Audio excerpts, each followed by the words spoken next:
students accepted to a university place has hit a record high. We made a commitment to ensure that young people from Scotland's poorest communities have the same chance of going to university as those from our wealthier communities. We've made excellent progress with a number of acceptances from the 20% most deprived areas in Scotland to UK universities at a record high. So we're leading the way also as the only administration in the UK to offer bursary support targeted specifically for care experienced students. Thanks to free tuition, students in Scotland finished their studies with the lowest average student debt of any UK nation.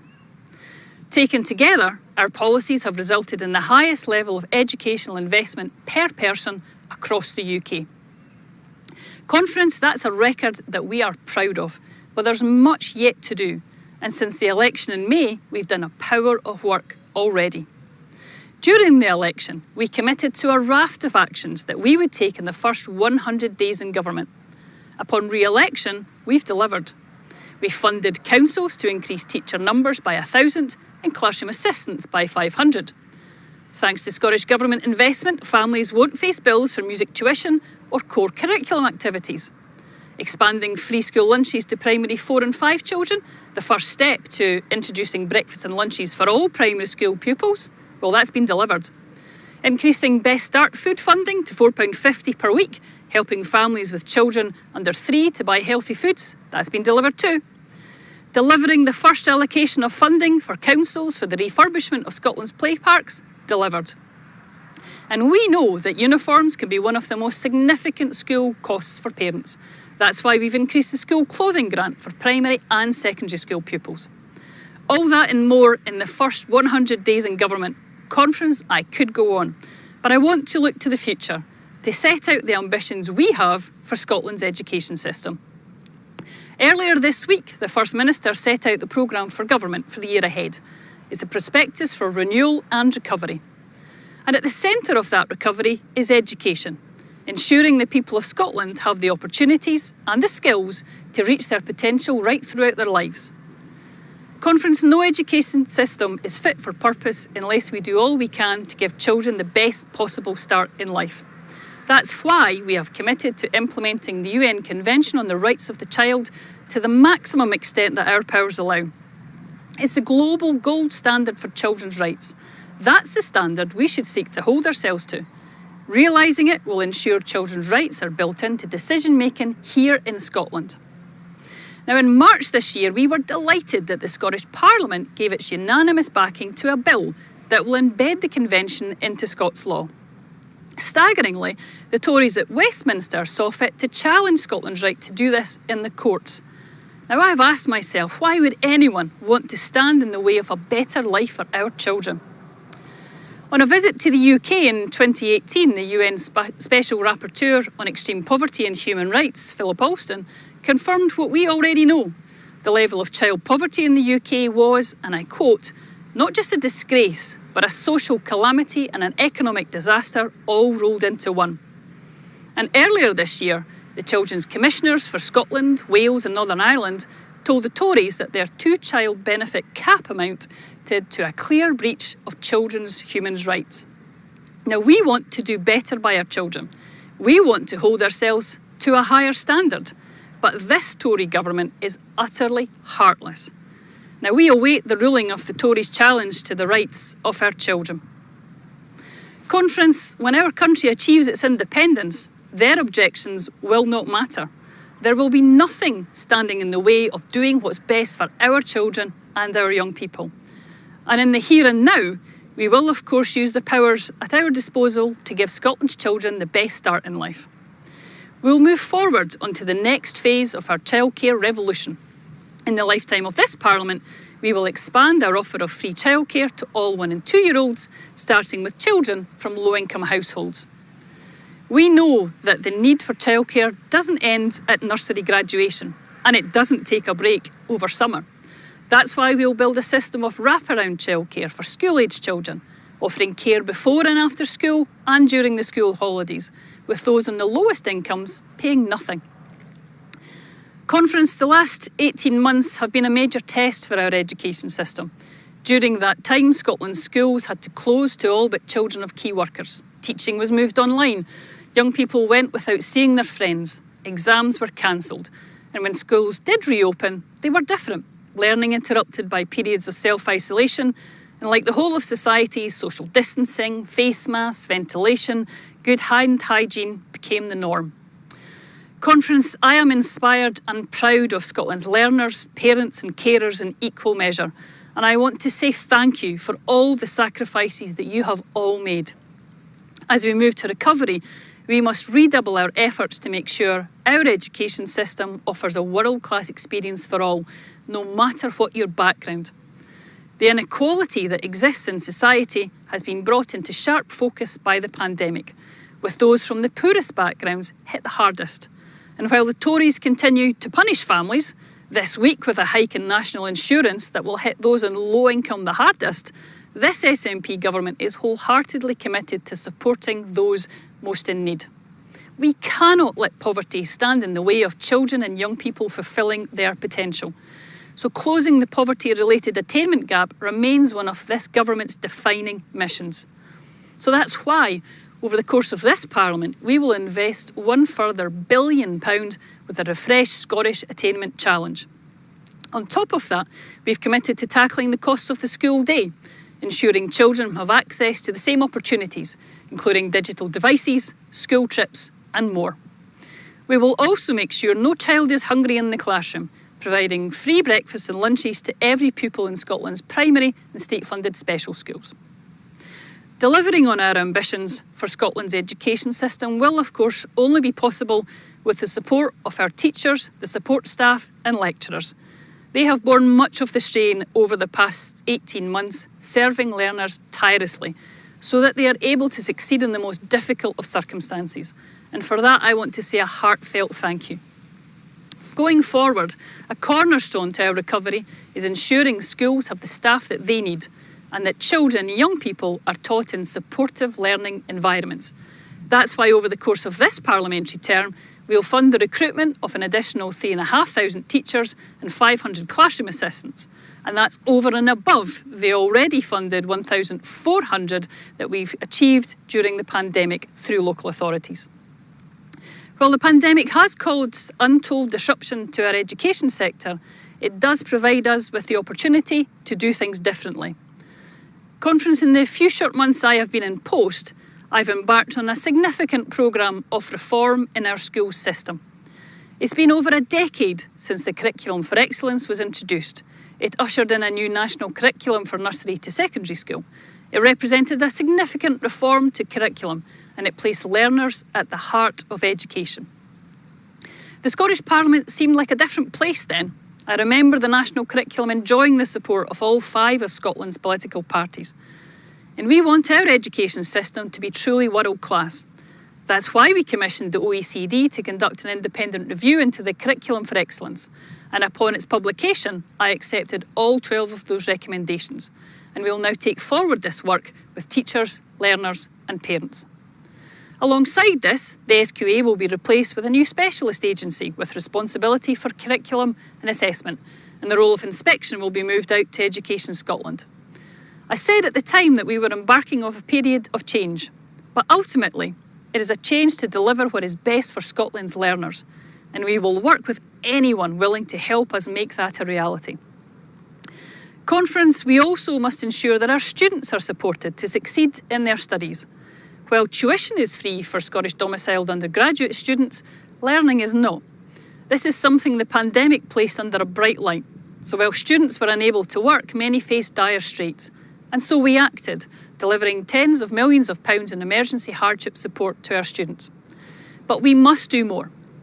So this parliamentary term, we'll institute a package of improvements to student support, expanding our total student support package to reach the equivalent of the real living wage, ensuring no student loses their benefit entitlements because they are in receipt of or even entitled to student support, as well as conducting reviews into summer support and postgraduate funding.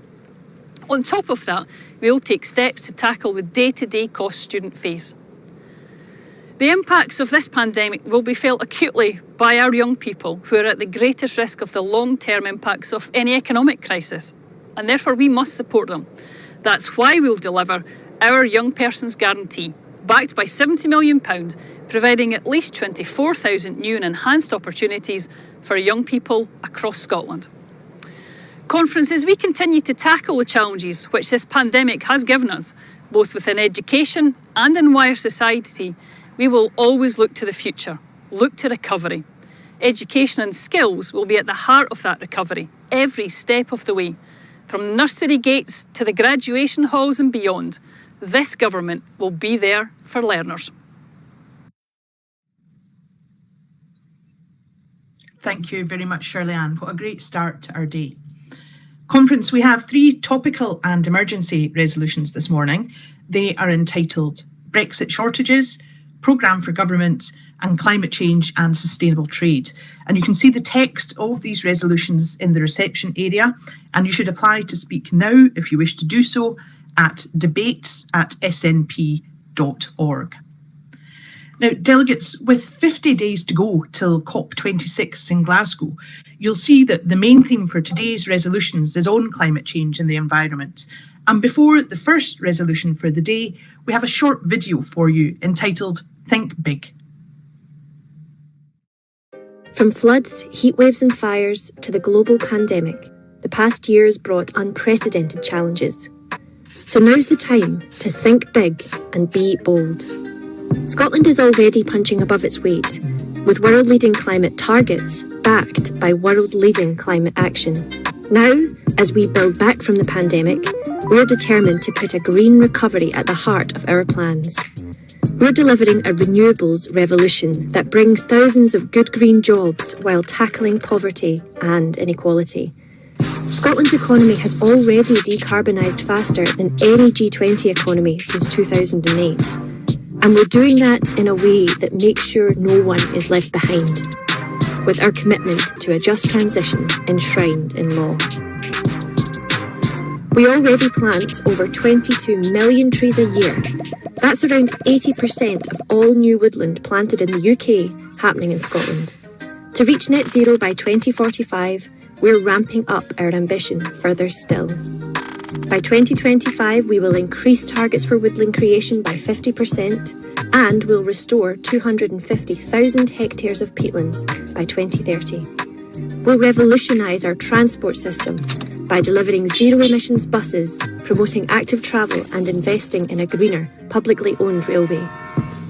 We're supporting cutting-edge innovation in hydrogen technology to make the most of Scotland's massive potential.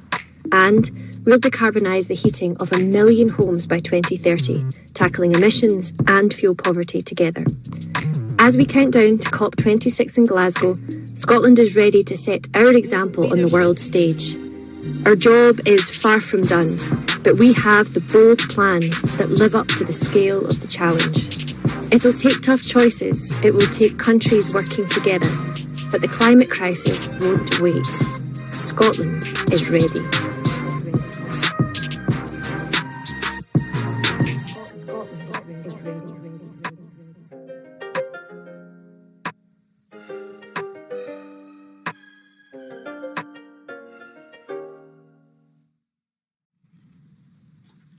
Delegates, we'll now move on to resolution number 5, entitled Securing a COP26 Legacy. And resolution number 5 will be proposed by Councillor Susan Aitken and seconded by Councillor Angus Miller. Welcome, Susan. In exactly 6 weeks' time, world leaders, climate scientists, campaigners and many others will begin to arrive in Glasgow for what's not only the most important event our city's ever hosted, but perhaps the most important of any of our lifetimes. It's no exaggeration to say that at the UN Climate Conference COP26, the future of the planet is at stake. The negotiations and the Glasgow Agreement that we hope emerges from them are the opportunity to steer the world away from catastrophic global warming towards the adoption of new economies and new ways of living, working and trading to reverse the worldwide loss and damage that climate change is causing right now, and to put the well-being of people and planet ahead of profit. Of course, it's a matter of considerable frustration for all of us here at SNP Conference that Scotland isn't taking our place at COP as a national signatory of the Paris Agreement, and that the First Minister isn't leading a team of negotiators from Scotland. But that will happen at future COPs, I have no doubt. But we still have an incredible opportunity to put Glasgow and Scotland in the global front window for sustainability, to showcase not only our climate ambition, but also our practical plans to lead the world in delivering a just transition to a zero carbon economy and society. Scotland's climate action ambitions and policy agenda, our growing international reputation for business and technological innovation, the challenges from our past that we're overcoming, our incredible wealth of natural assets. I don't think any other nation on earth has such a platform to showcase ourselves and our ambitions this year as Scotland does. This is an incredible position to be in, an opportunity to become the global demonstrator for where solutions to the challenges of sustainability are found. We must not only be ready to seize these opportunities, we have an obligation to our citizens and our communities to do just that. To do so, we have to work together at national and local level to recognise that while the Scottish Government provides the policy and legislative frameworks, it's local governments who know their own places and people best, and who will often be able to deliver change on the ground at the pace and urgency we need. In Glasgow, we've developed our city greenprint, a portfolio of costed interventions that will make the big inroads into cutting emissions in our transport, homes, industries and land use that we need to make in the next decade to reach our target of net zero by 2030. All of it needs to be paid for, of course, and that will also need partnership and collaboration between national and local government to access innovative ways of financing these interventions. Our early estimate is that the cost of decarbonising Glasgow alone in the next decade will be around £30 billion. Just thinking about that would put a curl in your hair, as my granny used to say. People and communities across Scotland need to be reassured that the price of this won't be their local services and amenities. But we in the SNP also need to be clear that this is not only necessary, it's worth it. Not only because if we don't respond to the climate emergency now, the cost later, and not just the financial cost, will be so much higher, but also because we understand that done well, every pound spent on these interventions will also deliver multiple benefits for Scotland's people and communities. The Westminster Tories certainly won't make that case, and it would be unacceptable for the future benefits of investment made by the Scottish Government and Scottish councils to be siphoned off by Westminster. The COP26 President Alok Sharma is, I believe, doing his level best to secure a Glasgow agreement worthy of the name, but he's undermined at every turn by his party leader, who's only really interested in green infrastructure as something to stick a union flag on and pose beside for a wacky photo op. But Glasgow, Scotland and the SNP can lead the way, and COP26 can give us a pivotal moment to do so. We know what the prize is: clean air, local food security, an end to fuel poverty, better, cheaper public transport, green spaces for all, and sustainable, high-value skills and jobs in a resilient modern economy. A safer, greener, healthier, fairer Scotland, stepping up to do our bit to deliver a safer, greener, healthier and fairer future for the whole planet. I move the resolution. Thanks very much, Conference.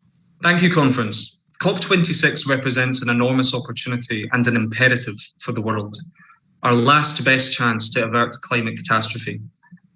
As the recent UN Intergovernmental Panel on Climate Change report warned, the effects of a changing climate are already being felt across the globe, with extreme weather events only getting more frequent.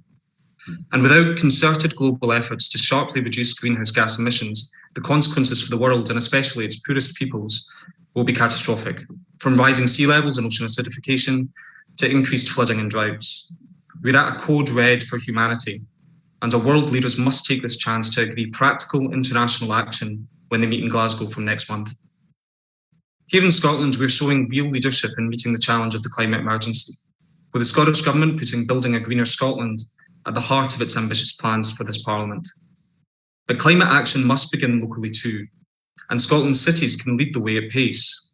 In Glasgow, CO2 emissions have already fallen by 41% between 2006 and 2019, but we have much further to go.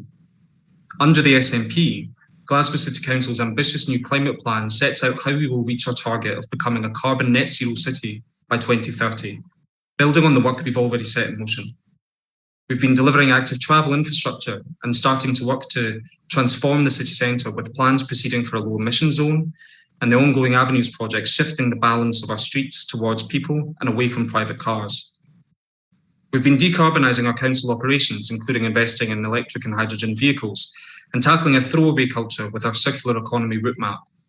We're working to promote our city's biodiversity, recognising the ecological emergency we face too, and supporting the delivery of the Clyde Climate Forest, which will see 18 million trees planted in the Glasgow City region over a decade. And in the coming months, we will be launching a Green New Deal for Glasgow, a transformative programme we will co-design with citizens to effect a just transition to a fairer, more inclusive net zero economy. We have huge opportunities to embrace, including those in our ambitious investment greenprint. The decarbonisation of heating through home energy retrofit, pursuing a new metro system of sustainable transport for Glasgow, and transformative infrastructure like a green cap on the M8. But while cities can lead the way, local public services cannot bear the cost of this massive scale of investment that we need to reach net zero.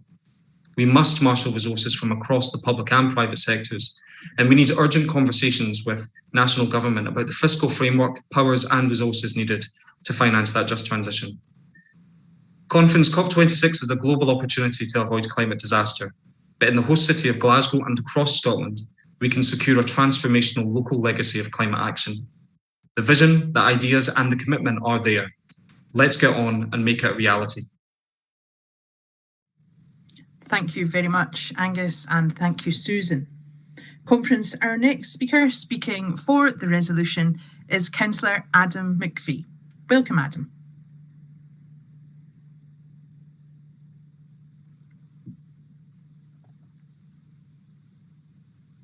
If you can bear with us, delegates, while we put 5 pence in the meter, we will get Adam up on screen as soon as we can.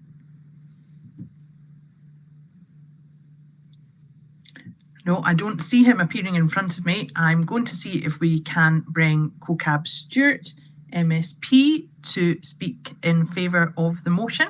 So bear with us, delegates, while we see if we can make that happen.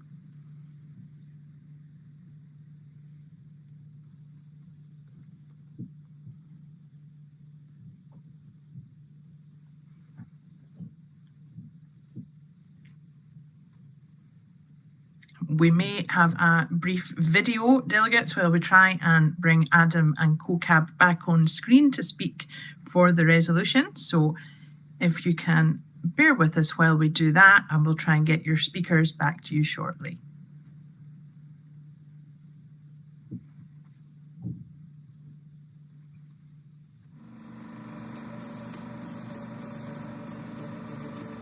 We're the ideal size to succeed.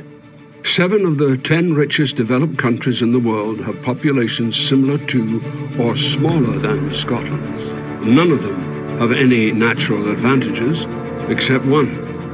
They are independent, with control of their own economic policy.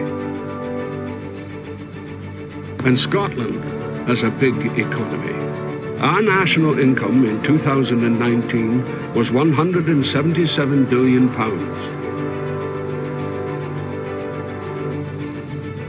That means we're richer per head than many wealthy countries, such as Italy, Japan, and New Zealand.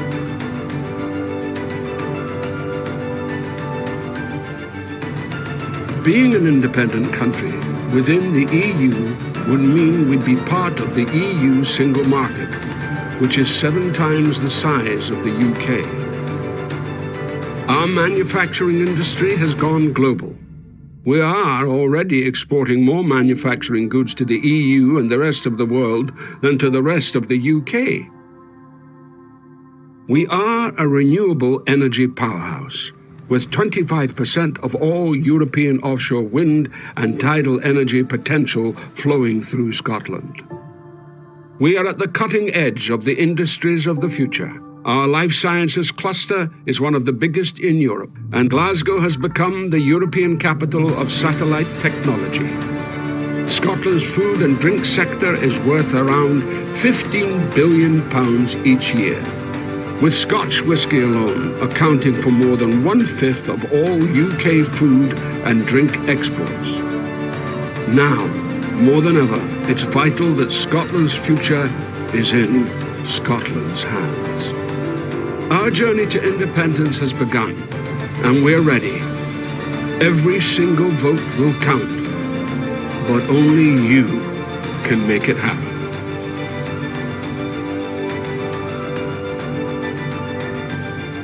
Pledge your support for Scottish independence at yes.scot.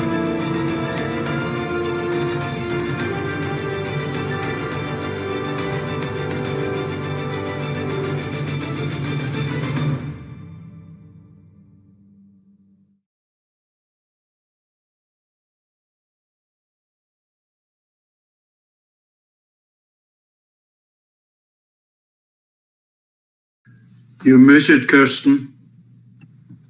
Thank you very much, National Secretary. Conference will now go back to Councillor Adam McVie. Councillor McVie will speak in favour of Resolution 5. Welcome, Adam. Thank you very much, and apologies for the slight technical issues, and I hope everyone can hear me.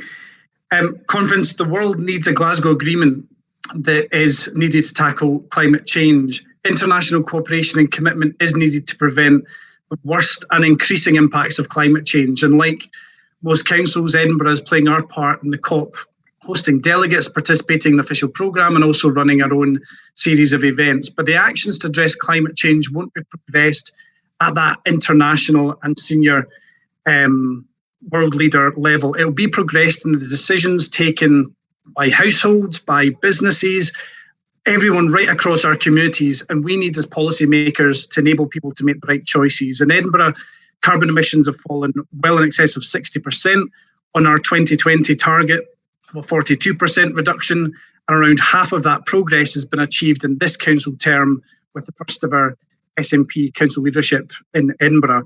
Emissions across the city are falling as well, but if we are to hit our next target, net zero by 2030, we do need to decarbonise heat and transport in particular, and no business and household or council can do that on our own. To help us get to that target, we've set up a climate commission and are consulting right now on our strategy with the city, and it's encouraging that residents of Edinburgh get this.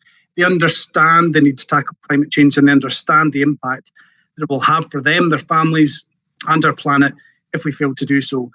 This will require huge public investment and private investment, and harnessing the innovation that our technological universities and centres, bodies like the Edinburgh Centre for Carbon Innovation are progressing, and it will also take bold decisions. To decarbonise transport, we'll need to go faster on zero-emitting public transport. In Edinburgh, that means expanding tram and electrifying our brilliant publicly owned bus services. It also means moving as many journeys as possible to active travel, walking and cycling, and it means expansion of EV charging. And if we're to transform and decarbonise in just 9 years, we will need the targeted and tailored support called for in the second last paragraph of this motion.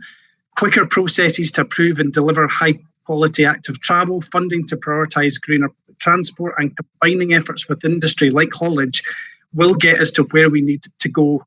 But the challenge shouldn't be underestimated.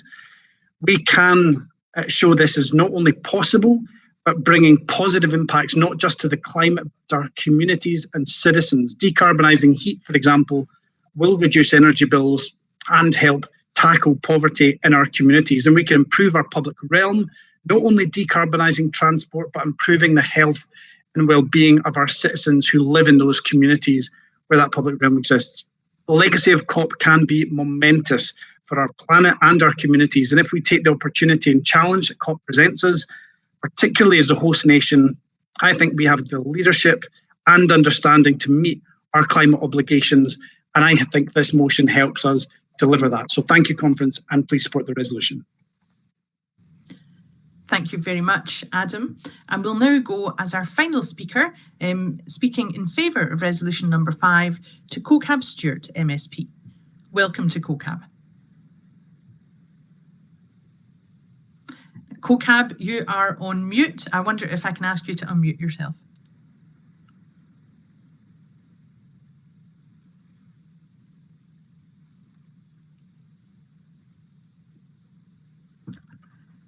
CoCab, unfortunately, we still can't hear you. If you want to have a look at the bottom of your screen for a little microphone button and try and hit that.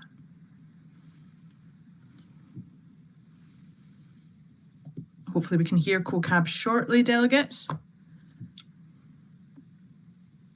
Don't seem to be able to hear her. Do you want to have one more Can you hear me now? CoCab? Have you got me? We hear you now. We have you, so welcome, CoCab. That's brilliant. Thanks, Kirsten. As the MSP for Glasgow Kelvin, I'm privileged to represent the constituency that will be hosting many of the events of COP26 in just over 50 days' time.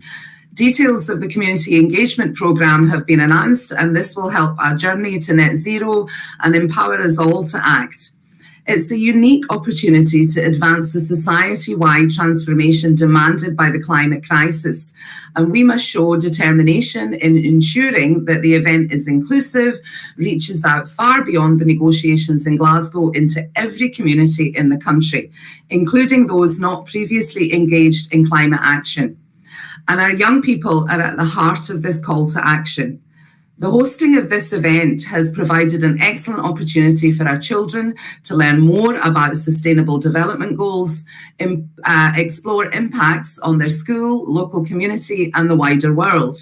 I applaud the learning and teaching going on across Glasgow and Scotland as our young people plant trees, grow vegetables, track weather trends, for example. Their enthusiasm and demand for action is an inspiration to us all. We can't let our next generation down. We must make a decisive response to the Code Red. Scotland is leading the way on setting transformational, ambitious targets. And as we continue to invest in green technologies, I welcome the 100 million commitment on a Green Jobs Fund to support future jobs, including upskilling and reskilling as part of a just transition plan for every sector and region. The programme for government has set out plans to spend at least 10% of the total transport budget on active travel by 2024-25 to ensure greener, safer and healthier alternatives. Examples such as the clay pits at Hamilton Corridor linking communities, increased cycle lanes and pedestrian zones such as the Kelvin Way. This all helps in our commitment to 20-minute neighbourhoods that we can all take pride in by supporting green spaces initiatives and shopping local. The Transport Scotland Act has provided new powers for local authorities to introduce low emission zones to improve air quality, which will help us all breathe a little easier. Investing £100 million in zero emission buses will drive forward a decarbonised future for Scotland's bus fleet and support Scottish supply chains.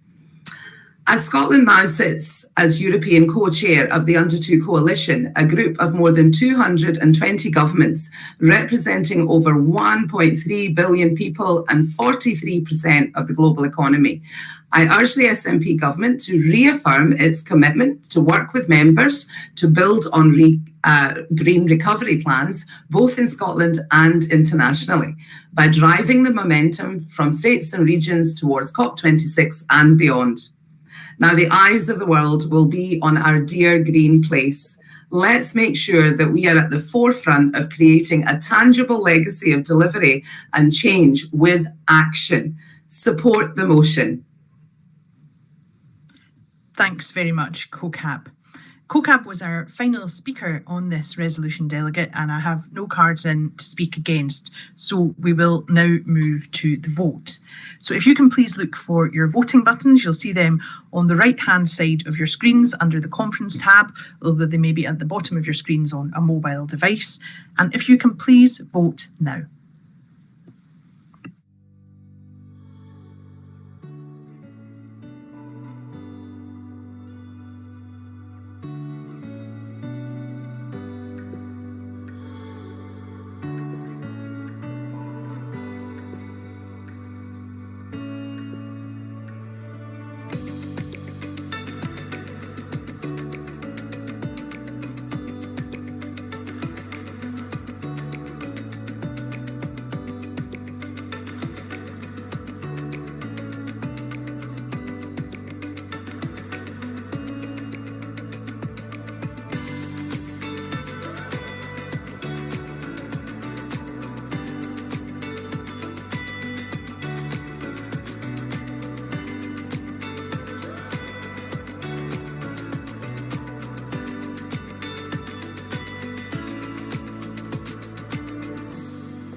Thank you very much, delegates. Resolution number 5, securing a COP26 legacy, has passed overwhelmingly by 480 votes to 5. So we'll now move conference on to resolution number 6, which is entitled Scottish National Energy Company. And to propose that resolution, please welcome Rob Gibson of Cromarty Firth branch. Convener, conference. Accelerating energy decarbonisation along with reducing demand are the twin essentials if COP26 is to meet global and local targets to be set in Glasgow in November. A Scottish National Energy Company must learn from the state-owned power companies of Norway, Denmark, France and the Länder of Germany, but pick a model to suit Scotland's needs. Ending the stop-start energy policies designed in Westminster for the home counties requires major investment. We need a Scottish electricity grid, not beholden to shareholder dividends, but to serve our citizens who demand social justice and fairness. Scotland's clean power produced in communities and nationally has many options, among them on and offshore wind, hydro, solar, tidal, and maybe even wave power down the line. Access to fair prices for producers and consumers are a no-brainer. Each is stymied today by the Tory obsession with nuclear power. Now, Brexit has produced cash promises to former nuclear communities to develop the fusion delusion.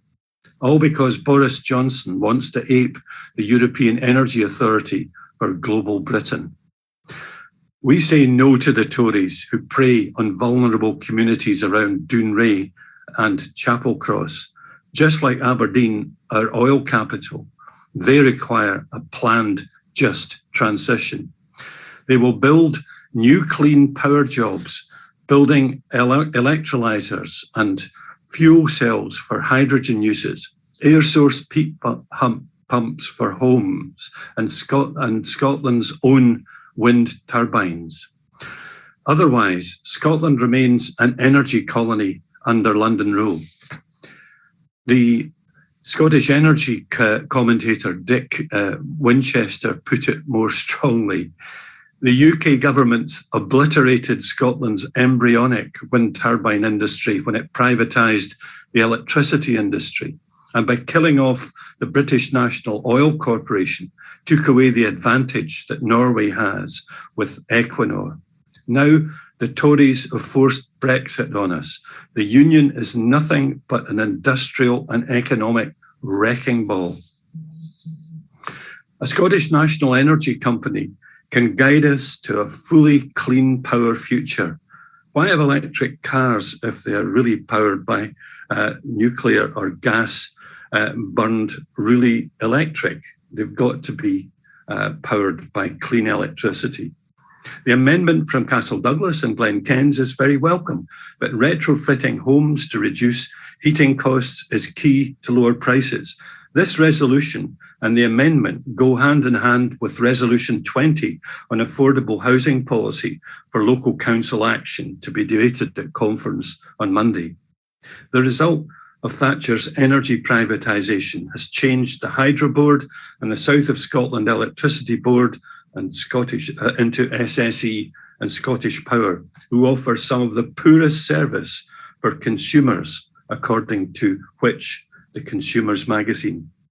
Our ambition, the SNP and the Green Party's pact, is to begin the groundwork now to unchain Scotland's energy potential from the contrary UK policies that line shareholders' pockets in that Thatcher legacy of profits for the few and expensive tariffs for the many.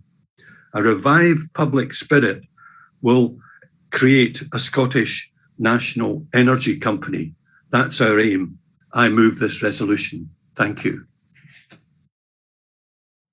Thank you very much, Rob. Delegates, our next speaker proposing the amendment and formally seconding the resolution is Councillor Katie Hagman, who will be followed by Roland Chapman to second the amendment. Welcome, Katie. Thank you, Convener.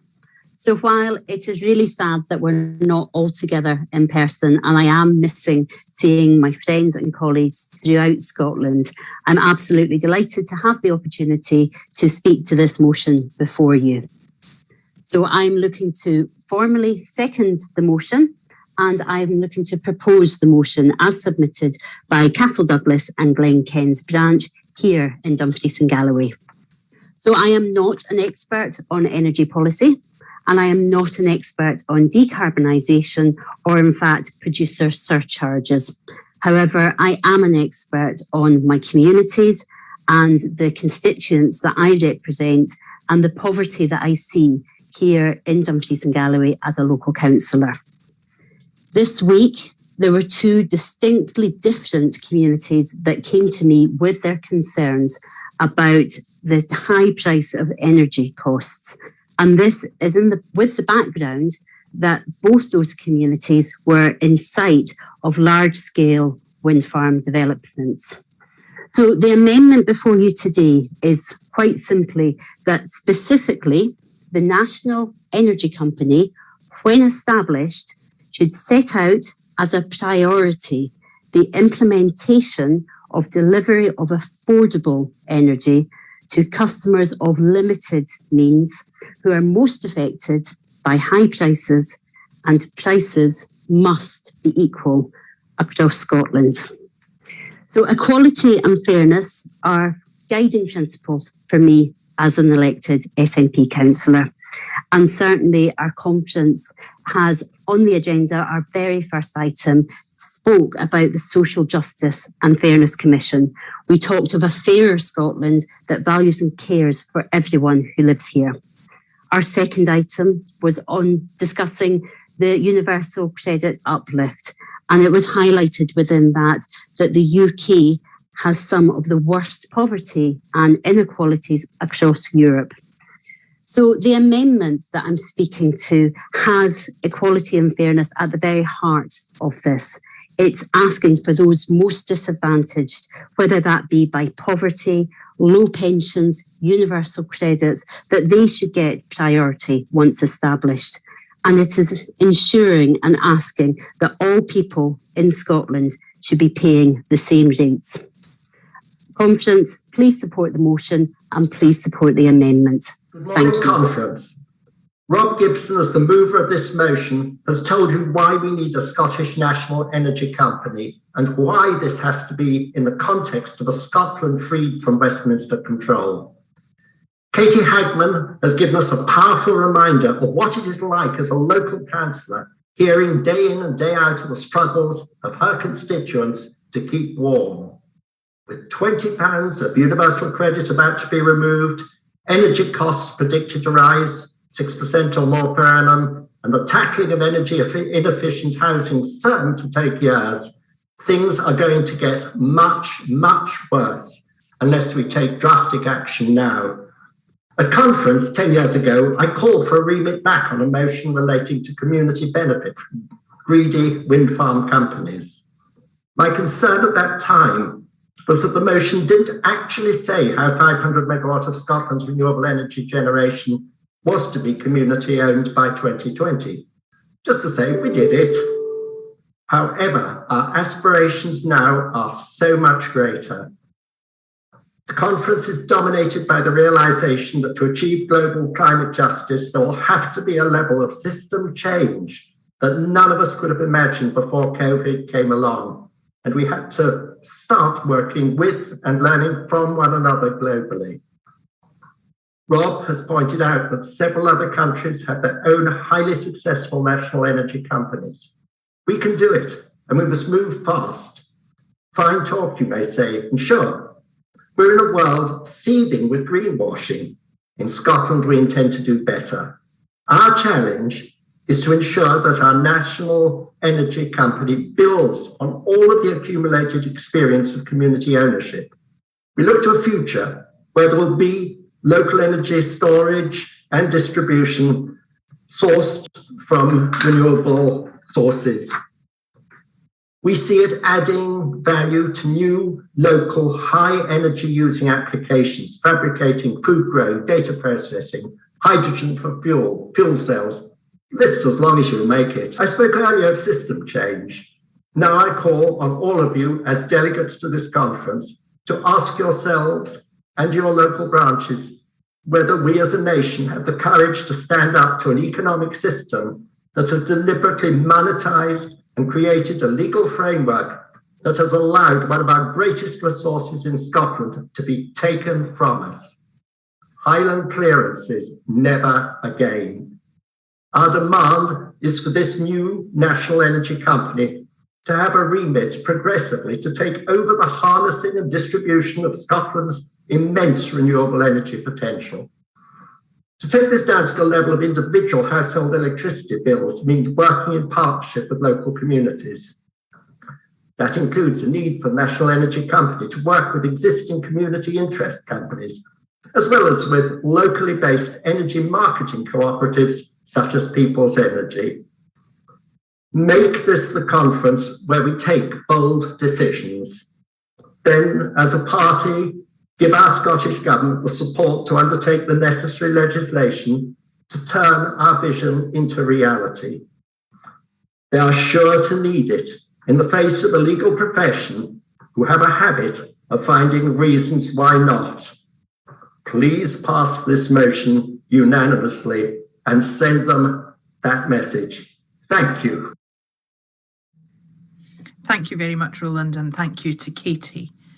Next, delegates, we have our first-time speaker to conference, Mariana Clyde of Meadows and Morningside branch. So welcome to Mariana. Hello, friends. Hello, conference. I believe that this resolution is one of the most significant proposals that come out of the conference because it affects our future prospects as an independent country and much of what we hope to achieve after independence in terms of well-being, equality and fairness. Because how is it possible to build an economic case for independence based on Scotland possessing 25% of Europe's renewable energy potential if that power, is 20% more expensive than English renewable energy due to unfair connection charges set by Ofgem? Without fair access to energy markets, our vast renewable energy resources are rendered somewhat meaningless. The proposal for a national energy company was announced in 2017. But in the recent programme for government, there's been announced another agency which is appears to be advisory only to accelerate the delivery of heat and energy efficiency work, inform, educate the public on the changes required and provide expert advice to national and local government. Although this is very welcome, friends, I feel that we must do much, much more than simply advise Scottish public and local authorities on energy efficiency measures. I suggest that this agency be more like a commission and investigate and find legal, political and strategic routes to overcoming the regulator's punitive stance, and building on the work that has been done recently this summer by Alan Brown MP to try and get answers to this question. We must tackle these political obstacles blocking our access to the UK and European energy markets and tackle this unjust and unreasonable connection charges to the national grid. So, friends, I welcome this, both the resolution and the amendment put by Cromarty Firth branch to call for a national energy company to set the standard for energy renewable production in Scotland, and for the amendment from Hassel Douglas and Glen Kens for energy to be affordable to consumers of limited means.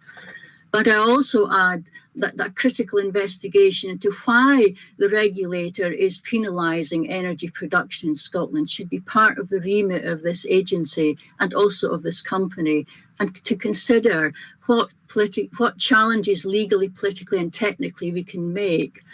I do feel it is up to us to try and make some political weather over this issue and try to get this resolved in our favour so that we can go forward.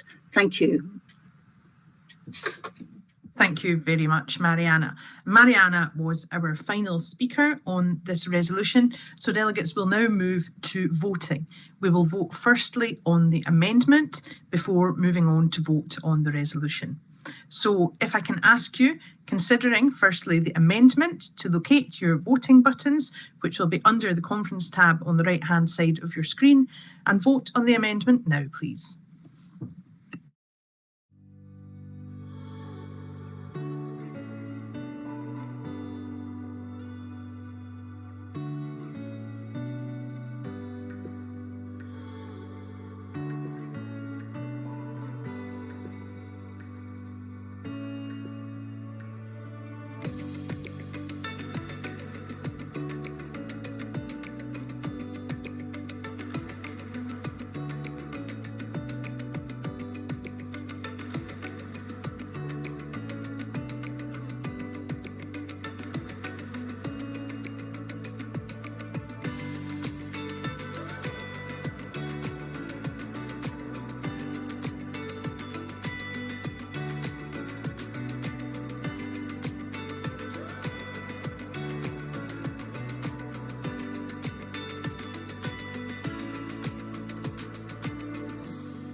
Thank you, delegates. I'm just awaiting the results of that vote coming through, so bear with me just a second.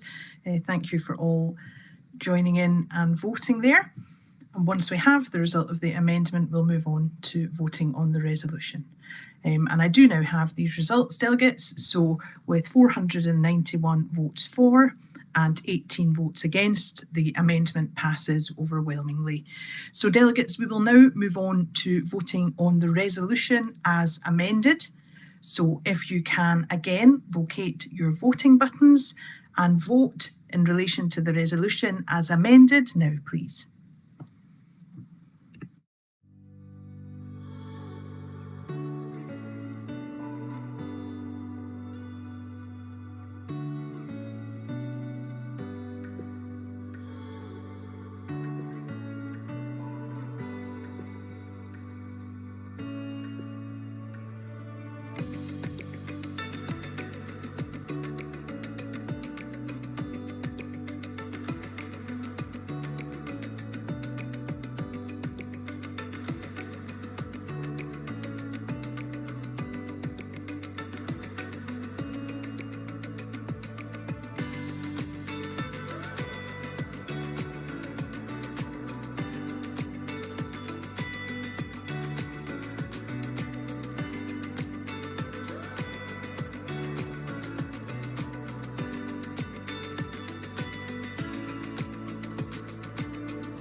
Thank you very much, delegates. And again, I'm just awaiting the result of that vote, so bear with me a second. And I have that now.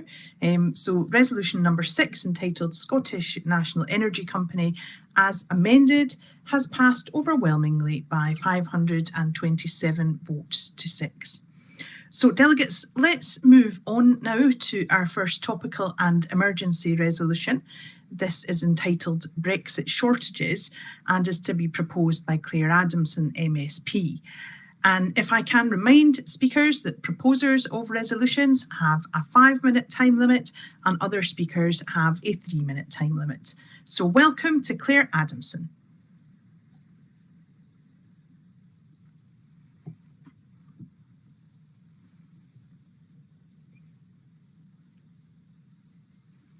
I think we have a bit of a technical hitch there, delegates.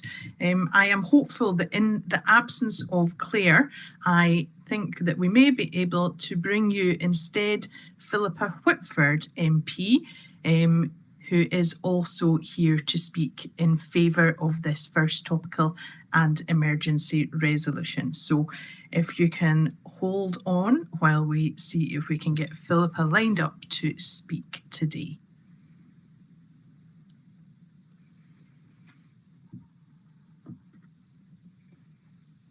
We're just having a wee look behind the scenes, delegates, to see if they have appeared. I think that we are hopeful of bringing you Philippa in just a second. I don't know if we can both see and hear her, but as long as we can hear her, I'm sure that we can cope absolutely fine.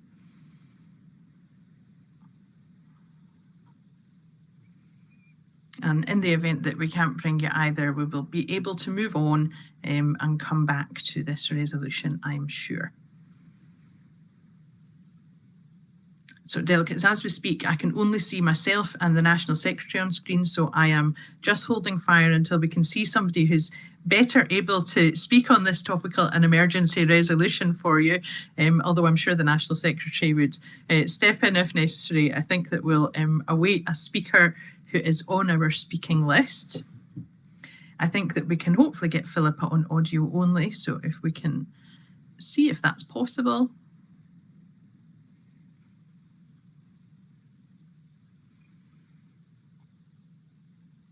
And delegates, if we're not able to do that, then I think we will move on to a brief video while we have a little look behind the scenes and see if we can get these speakers back on for you. From floods, heatwaves and fires to the global pandemic, the past years brought unprecedented challenges. So now's the time to think big and be bold. Scotland is already punching above its weight, with world-leading climate targets backed by world-leading climate action. Now, as we build back from the pandemic, we're determined to put a green recovery at the heart of our plans. We're delivering a renewables revolution that brings thousands of good green jobs while tackling poverty and inequality. Scotland's economy has already decarbonised faster than any G20 economy since 2008. And we're doing that in a way that makes sure no one is left behind, with our commitment to a just transition enshrined in law. We already plant over 22 million trees a year.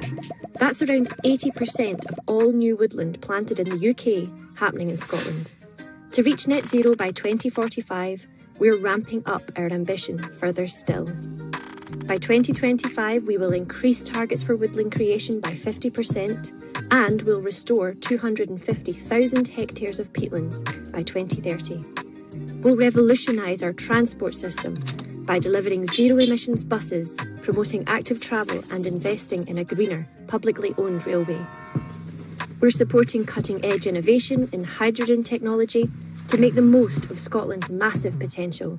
And we'll decarbonise the heating of 1 million homes by 2030, tackling emissions and fuel poverty together. As we count down to COP26 in Glasgow, Scotland is ready to set our example on the world stage.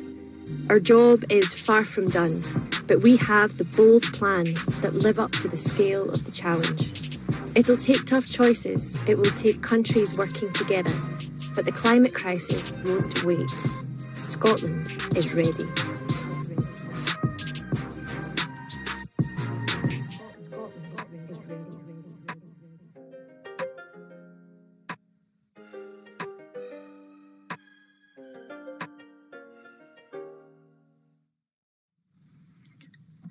Welcome back, delegates, and I think that we can now also welcome the first speaker on our first topical and emergency resolution, which is entitled Brexit Shortages. So please welcome Claire Adamson, MSP, to propose the resolution. Good morning, conference, and apologies for having a little trouble unloading there for today's session. This is a really important topical resolution, and it has a very short topic. It says Brexit shortages, but it encompasses so much. Brexit is just not about shortages, it's about shortfalls, it's about rhetoric that has just damaged our country so much.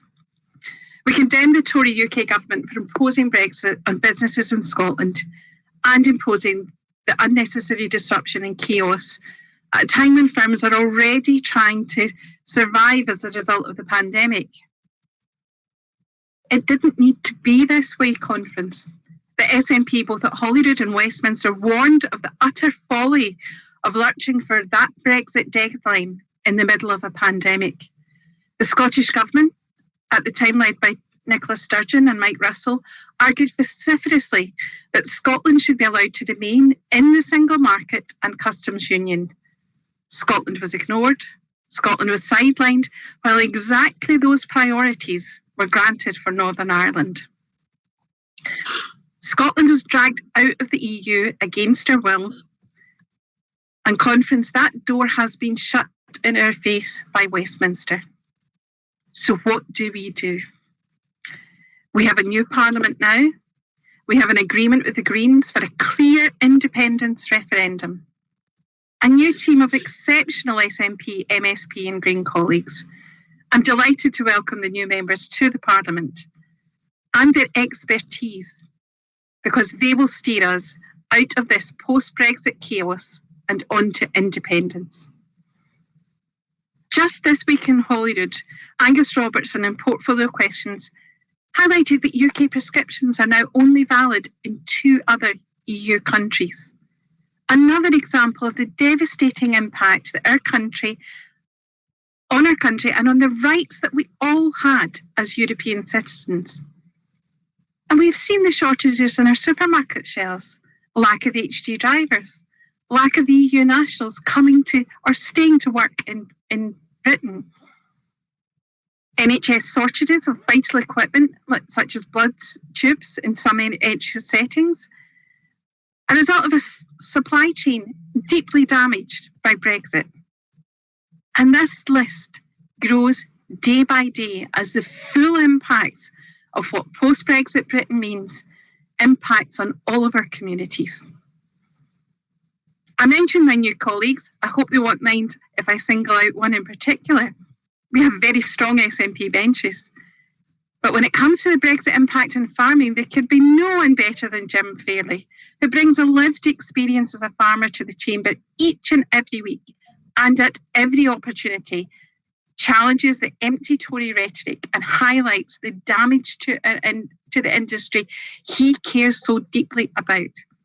A damage to an industry, a damage to our economy, a damage to a way of life we should be able to enjoy in Scotland going forward.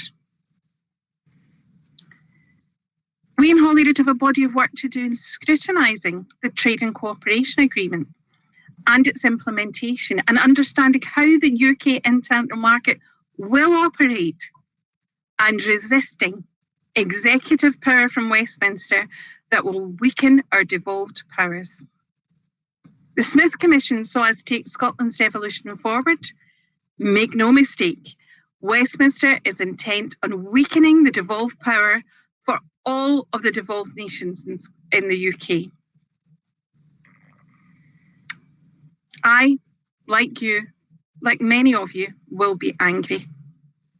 Erasmus opportunities have been torn away from young people and replaced with a poor shadow of what we once had in the Turing Fund. one that will disenfranchise students from poorer backgrounds from participation.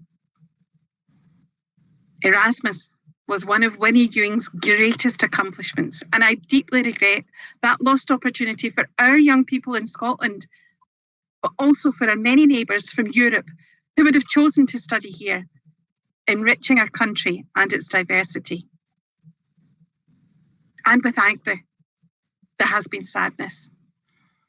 One of the saddest things I've experienced over the past few years is to hear constituents, friends, colleagues, neighbours, partners that I've worked with in my role as an elected politicians in academia, professors, shopkeepers, all to hear them say they no longer feel welcome. How utterly appalling. And I'm sure Philippa will say more about this given her family circumstances that she has spoken about many times. So I can never be prouder to hear the First Minister say and repeat to EU nationals, to refugees, to migrants from across the globe, thank you for choosing Scotland. Scotland is your home and you're welcome. Powerful, powerful words. And we should not underestimate the impact they have on new Scots in Scotland. So what we have before us is an opportunity, a duty, a mission to turn those words of welcome into independent Scottish citizenship and European citizenship once again. Make no mistake, we will be doing everything we can to support the Scottish people, scrutinise the UK government in this post-Brexit Scotland.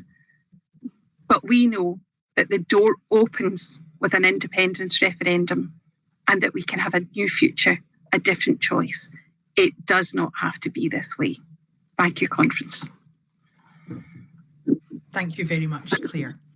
And our next speaker speaking in favour of this topical and emergency resolution is Sarah Chung of Edinburgh Central Constituency Branch. Welcome to Sarah. Thank you, Kirsten, and everyone at conference, and thank you, Claire, for actually bringing this very emotion coming together. I wasn't actually supposed to speak, but this was actually really clear to my heart. I would like to speak in favour for this motion, but I also would like to highlight the urgency of this. Since the EU referendum, Scotland has stated time and time again how damaging the Tories' goal of achieving this nostalgic sovereignty would be for everyone, especially for our country. Instead of listening and accepting any extension to the transition period, they have driven us off completely off the very white cliffs of Dover into complete disaster. Now, conference, I can state articles and figures, but to highlight the urgency for this motion, I would like to speak from what I see and hear from my partner's perspective, as someone who is a care assistant for about approximately 7 to 8 years. Throughout the pandemic, I have seen the sacrifices and hear the lengths herself and her colleagues went through in order to ensure service users are safe from this horrendous virus and are given a good quality of life. However, as most of our colleagues are not seen as British nationals and are not seen as educated workers and are not highly paid, the UK government immigration's points-based style system has basically sent in a message of, thank you for your service, now time for you to leave. Due to this, it's caused serious understaffing issues, which is a danger for our care service. Now, we have obviously overwhelmingly agreed to a national care service, but this is in danger if we stay and remain in the union. This is dangerous for the service users, for the remaining staff members, and contrary to Boris Johnson's statement, these jobs cannot be easily filled by British workers. In order to maintain a good quality of care to service users, an individual must have the right attributes for this role. This is a physically and mentally and emotionally demanding role. I couldn't do this. I don't have, I don't know how my partner, could continue day in and day out But my hat is off to the care workers. We must retain these individuals out of respect for their service to the country of Scotland, especially during the pandemic, but also for the continued survival of our care services. So, conference, we demand better, and we demand better in an independent Scotland. Thank you.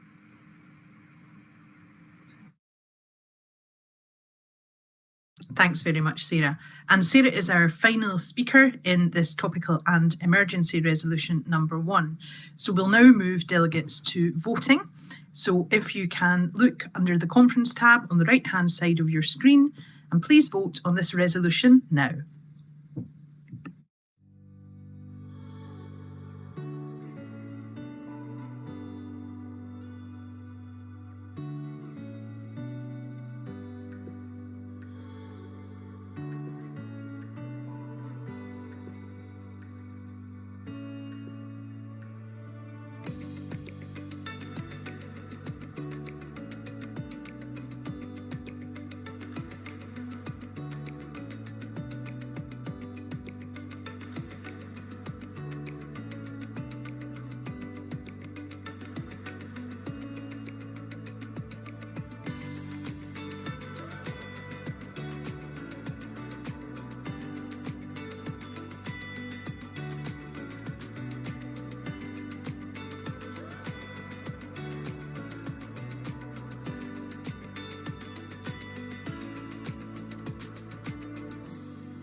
Thank you very much, delegates.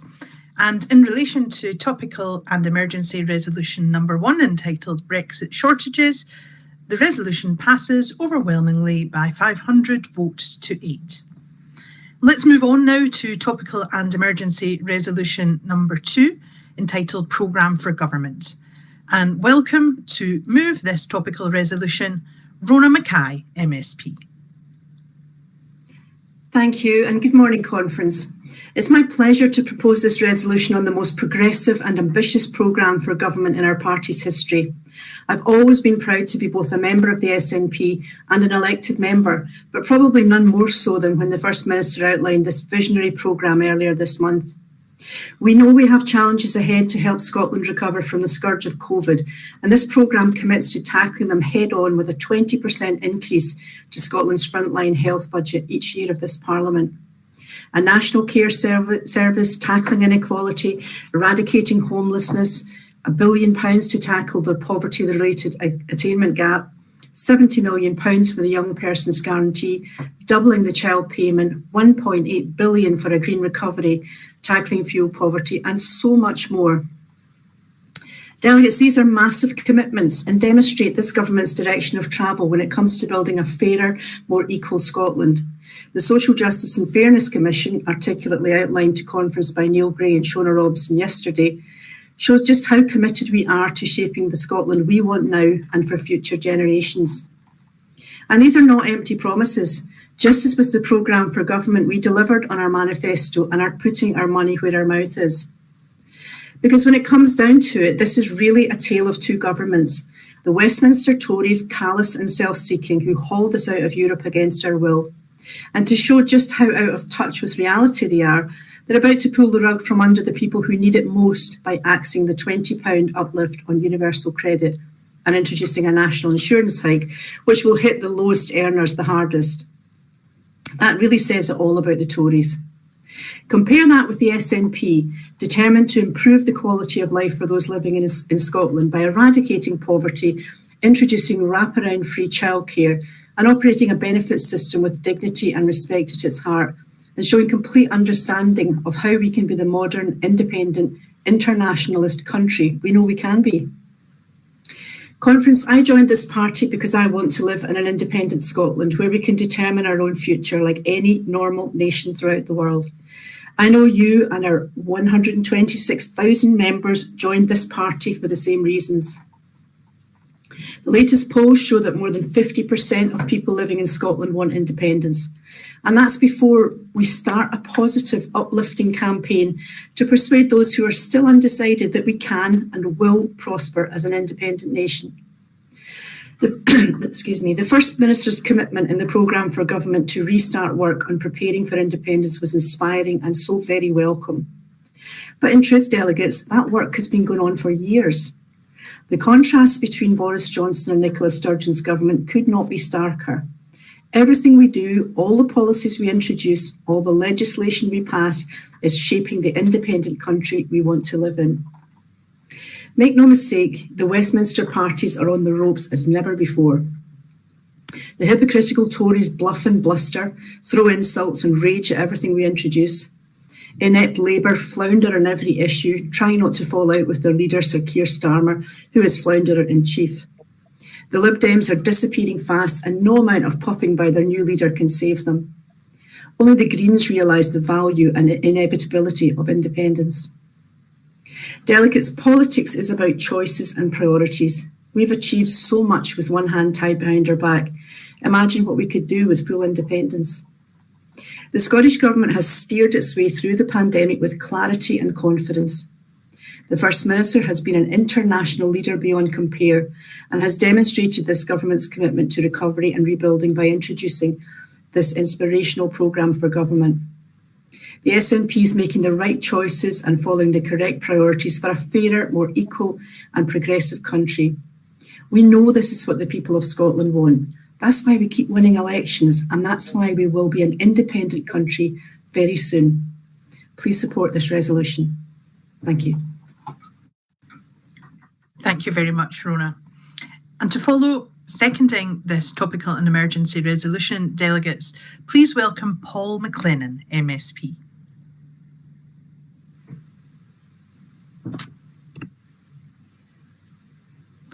And Paul, I think you are still on mute, so if you can have a wee look for the microphone button at the bottom of your screen and see if we can get you now.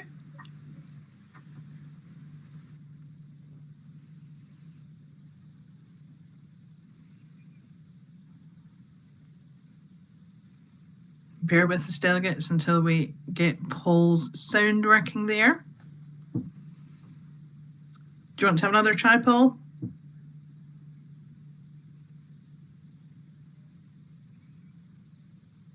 Nope, still not getting you.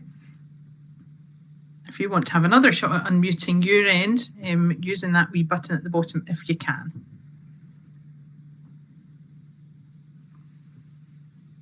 Just bear with us for a second, delegates. Obviously some technical gremlins in the background there. No, I'm sorry, we're not able to bring you Paul at the moment, delegates. Now, I don't have a further speaker on this resolution. So I think what we'll do, delegates, in that case is that we will move on to vote on topical and emergency resolution number 2, which is entitled Programme for Government. So if you can look at your screens on the right-hand side, and you will find your voting buttons under the conference tab. And if we can go to vote now, please.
Thank you very much, delegates. So for topical and emergency resolution number 2, which was entitled Programme for Government, the resolution passes overwhelmingly by 486 votes to 10. So thank you all for participating. Delegates, we're now going to move on to topical and emergency resolution number 3, the final emergency resolution for this session, and that is entitled Climate Change and Sustainable Trade. And to propose this resolution, please welcome Alan Smith, MP.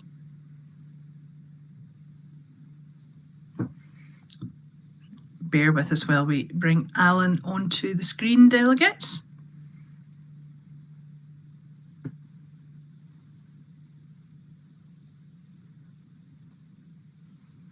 I think while we wait for Alan to reappear, we will bring you Jamie Grant from City of Stirling Branch, who is speaking in favour of this resolution.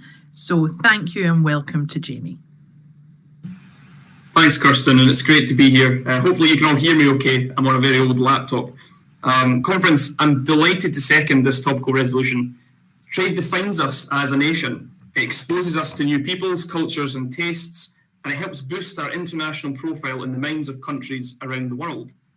The Tories at Westminster would have us believe that we held all the Brexit cards, that Brexit would have no downsides but only considerable upsides, and that there would be no empty shelves or a lack of fresh food for any of us in our supermarkets. I think you'll all agree that events speak louder than words ever could. Instead of forging our own way in the world as an independent nation, Scotland's shackled to a spiralling UK, forced to accept a tax on the very fabric of our economy and society. It's unacceptable, and come independence, I'm sure I won't be the only one that will be fighting for that referendum in the streets to win us the vote. During the UK's negotiations with the European Union, Scotland's farmers and food and drinks industry were assured of the highest level of environmental protections post-Brexit and through any trade deals. But from what we've seen in the Australian trade deal, it's very clear the UK is seeking to deregulate, strip back and cut environmental protections wherever they can to gain an advantage over our European neighbours, all at the cost of Scotland's domestic industries. And let's not forget, the Australian trade deal sailed through the Westminster Parliament with the barest whiff of parliamentary scrutiny. And that's the truth of it.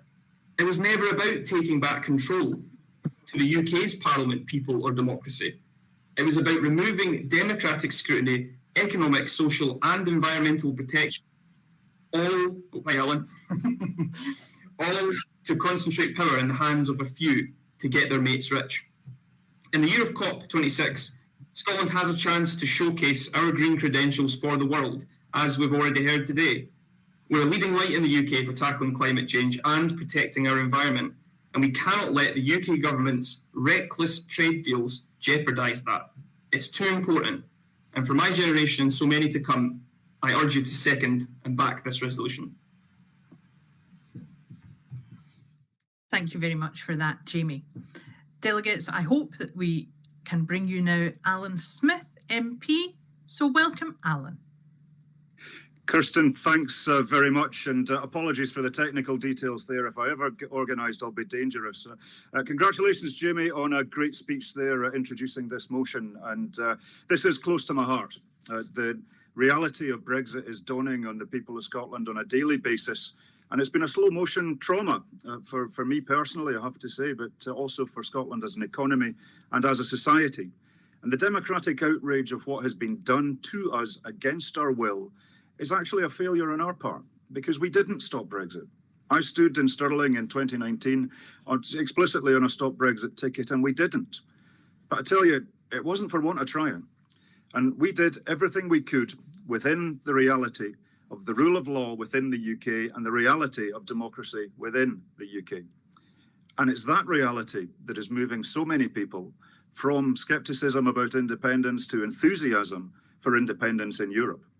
Because within the UK, and I see it down at Westminster on a daily basis, everybody knows the ship is sinking, everybody knows the captain lies. And we're just expected to go along with it. Shut up, get to the back of the bus and know our place while this is done to us by people who don't look out for our values, who don't look out for our vital industries, who don't look out for new Scots and the people who have paid Scotland the supreme compliment of coming to live here and work here and make Scotland their home. Well, it's poor, Conference. We can do better. And it's the reality of that UK that is moving so many people from no to yes. And it's up to us, each and every one of us, to make the case on a daily basis as to how Scotland could do it better and how independence in Europe will answer so many of the problems that have been inflicted on our society and our economy right now. And the Australia trade deal is actually one of the best examples of that. I almost feel tempted to suggest to the hapless Trade Secretary down the road, Liz Truss, that these trade deals are far away. These trade deals are small. The Australia trade deal just won't have any negligible benefit, according to all the experts. It's trading with a country on the other side of the world, which is a great country. We're very pro-Australia. It's not about the Australians themselves. It's about how our trade is orientated and how our trade is organised. And geography matters. The people of Scotland were quite comfortable with trade within the European Union single market, and leaving the single market is causing damage to our industries on a daily basis that becomes more and more real and more visible in the eyes of the people of Scotland. And we're seeing that on supermarket shelves, supply chains, labour shortages, all while we try and get back on our feet after COVID. Getting back into the European Union will put rocket boosters on our recovery from COVID and has put rocket boosters on the case for independence. And the Australia trade deal, I spent 15 years in the European Parliament, where the European Parliament actually does do line-by-line scrutiny of trade deals, which is why the trade deals are actually worked through in a proper democratic fashion, where at Westminster, they're trying to do it by imperial fiat. And the Parliament really doesn't have much to say about it at all, and it's poor. And the Scottish, Welsh, and Northern Irish parliaments don't have anything to say on it at all. And that's just against Scotland's values. So we can do better than we're doing right now, Conference. The Westminster team and Drew Hendry's our international trade spokesman doing a power of work to make sure that this stuff is scrutinised and the reality of it is brought home to the people of Scotland. But the reality of it all, the reality of everything we're doing at Westminster is to show up on a daily basis that independence in Europe is the answer to the problems that Scotland has. So I'd urge you to support this motion, and I'd urge you to get out there and make the case, because we've got a referendum to win. Kirsten, thanks very much. Thank you very much, Alan, and thanks to Jamie also. Delegates, let's move now to vote on this final topical and emergency resolution of this session. If you can go to your voting buttons and vote now, please.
Thank you very much, delegates.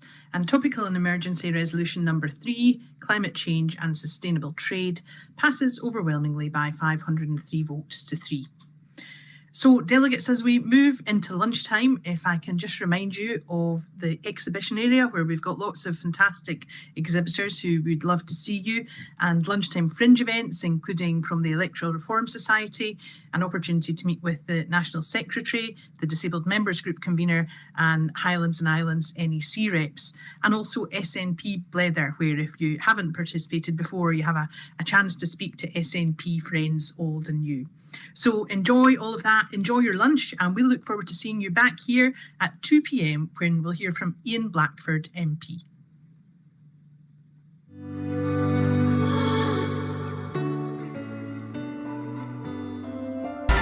The leader of the SNP group at Westminster, Ian Blackford MP. Conference, as we meet here today, perhaps we should reflect that this is the 20th anniversary of what's often referred to as 9/11, the dreadful attack on the Twin Towers and the horrendous murder of so many innocent civilians that took place that day. I guess all of us will never forget the images that we saw on our television screens, and I'm sure our thoughts and prayers are very much with the family of all those that were caught up in that as we reflect on the terror of that attack 20 years ago. Conference, as always, it is a real privilege to address you as your Scottish National Party Westminster leader, and I'm delighted to have the chance to speak to you again from my home here on the beautiful island of Skye. And of course, over the last 16 months, it's fair to say that speaking down the lens of a computer camera like this has very quickly become strangely familiar. But while we have all adapted to the changes brought about by the pandemic, I think by this stage we all have the very natural longing to gather together again in person. And the good news is that we are slowly but surely getting there. This year we come together with the real hope that this marks the last time that circumstances force us to meet in this virtual way. But friends, throughout the last year, every small step we have collectively taken has resulted in massive strides towards a more normal way of life. The things that we have all missed so much, the small joys of living, have either returned or are just around the corner. For you, that may have meant a summer of family reunions. For me, that also means watching my beloved Hibernian, as many will be doing tomorrow for the top of the table clash at Tynecastle. For Michael Gove, it obviously means dancing solo at an Aberdeen nightclub. But whatever your choice is, for you, for me, for all of us, we're all blessed to be in a far better place. But as we all know too, the cautious hope that we now enjoy has been very hard won. As we reflect on the daily freedoms that have returned, it is only right to reflect too on the sacrifice and suffering of so many. Thousands of families at home and millions across the world have lost loved ones well before their time. And too many are still losing lives to a pandemic that remains with us. We owe the largest debt of gratitude to those who saw us through the darkest and most difficult days of last winter. Most of all, that debt is owed to the incredible staff and our National Health Service. Unlike the Tories in London who thought those staff only deserved applause, I am proud that the SNP government were the first to bring forward the pay rise that our staff in the NHS so richly deserved.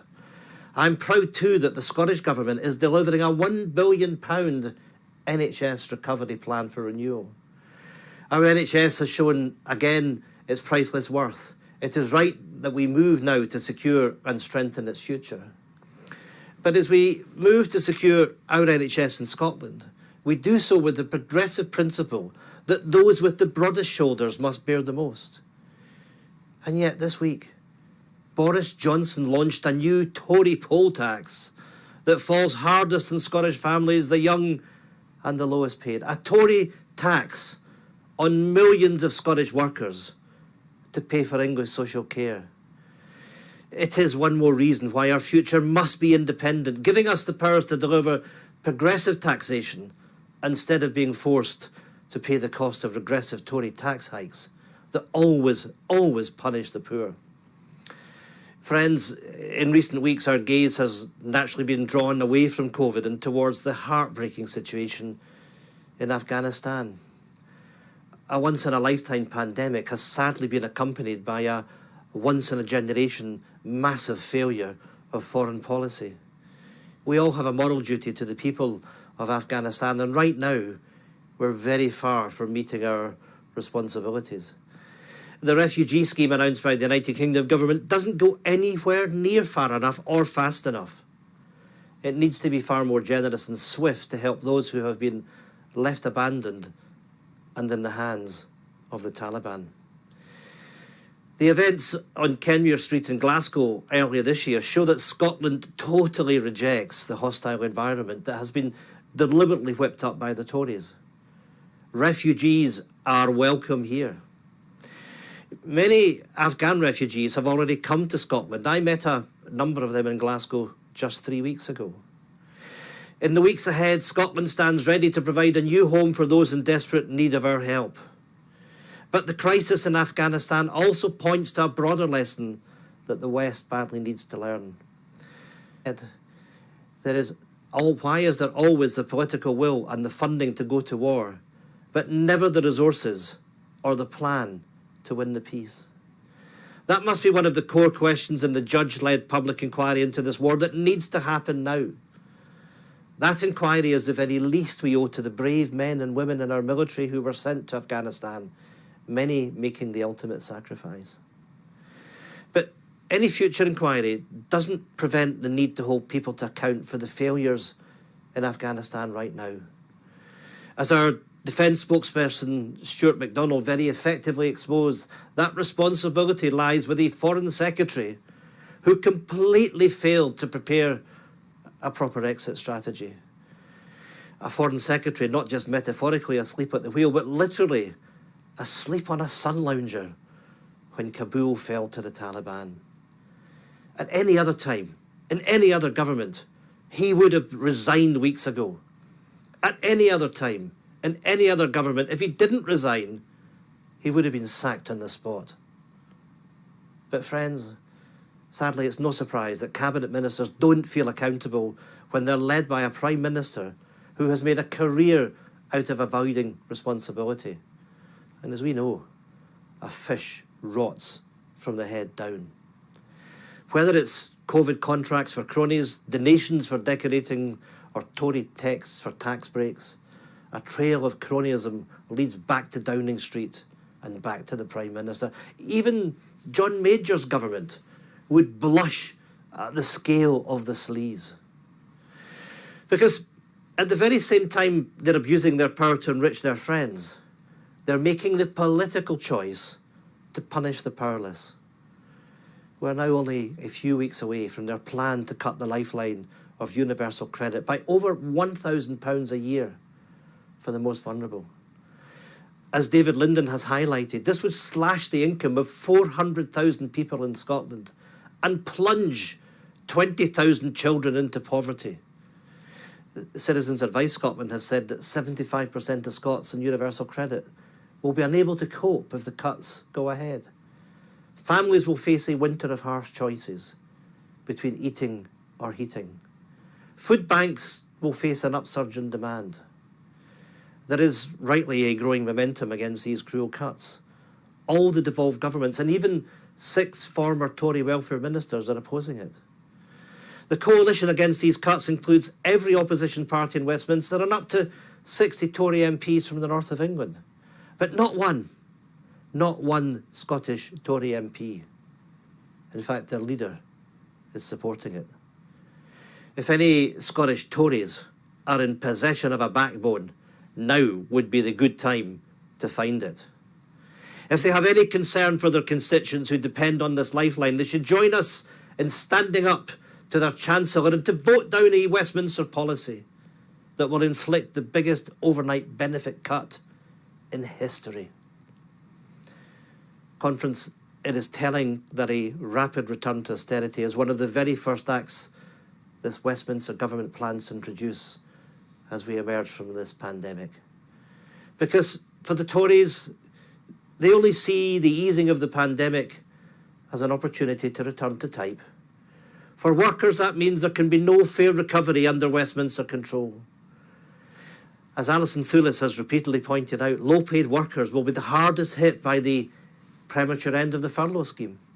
And as Gavin Newlands has exposed through his leadership in opposing the disgraceful practice of fire and rehire, this is a UK government that has consistently failed to act. The Tories can never be trusted to protect workers, and they can't be trusted with the recovery. The only route to a fair, strong and equal recovery is following the path to independence. We should never forget that the single biggest threat to that recovery means being dragged out of the European Union. The COVID crisis can no longer camouflage the deep damage that Brexit is inflicting on all of us. During the pandemic, there has been a very welcome return to evidence and facts. Far too many, though, are prepared to follow the facts on COVID, but ignore them on Brexit. But the facts of Brexit are here, and they're hurting.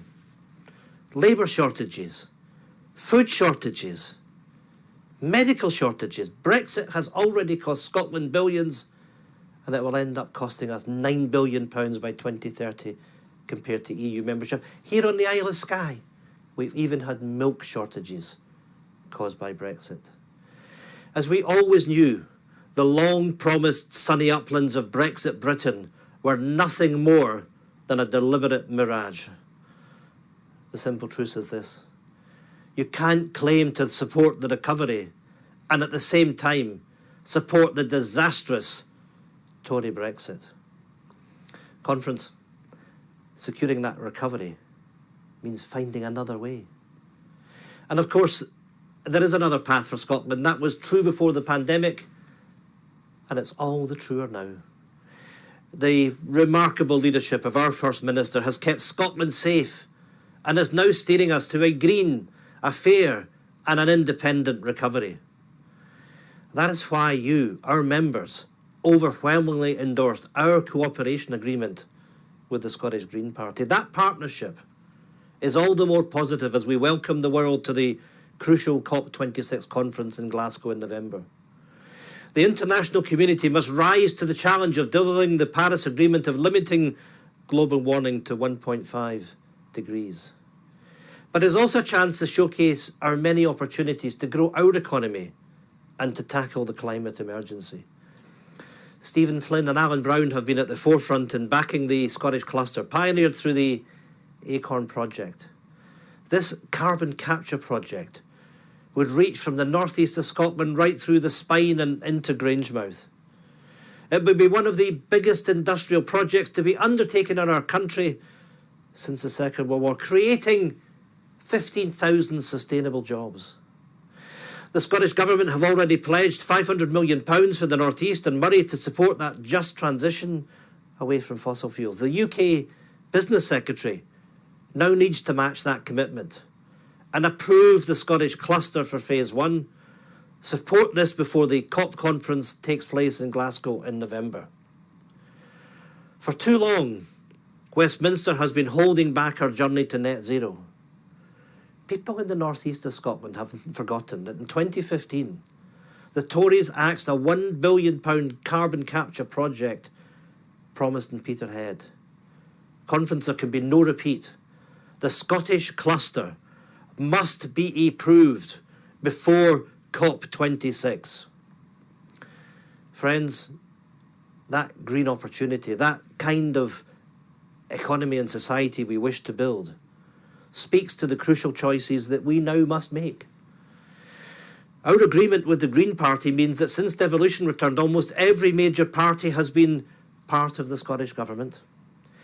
It tells you all you need to know, that the only party that hasn't are the Tories. Because Westminster's choices are not our choices. All this time, we have been on a different path. The Scottish people have put their trust in different parties, made different political choices and ensured that different values are at the heart of governments in Scotland. That's not a new normal. It is now the calm constant of Scottish politics. We consistently make different democratic decisions. It is exactly why we're now faced with a choice of two futures. Westminster has already chosen its future. A job-destroying Brexit, the return of austerity, and more attacks on devolution. We can't be forced to accept that future. It is now Scotland's turn to choose. Conference, the First Minister's decision to restart work on a detailed prospectus for independence is the right approach at the right time. At this pivotal moment in our history, our people will be given an informed choice on their future, on our future. Who people trust to steer that future will be at the very core of that choice. In the space of the past week alone, Boris Johnson has broken 2 manifesto promises. The Tories break manifesto promises and they deny democracy. In fairness, I'll say this for them. They make it explicit that they simply cannot be trusted. In contrast, the Scottish people know and trust that our First Minister will never treat democratic decisions with the same contempt. In our landslide election in May, we made the commitment that our immediate priority is to steer people safely through COVID and to kickstart economic recovery.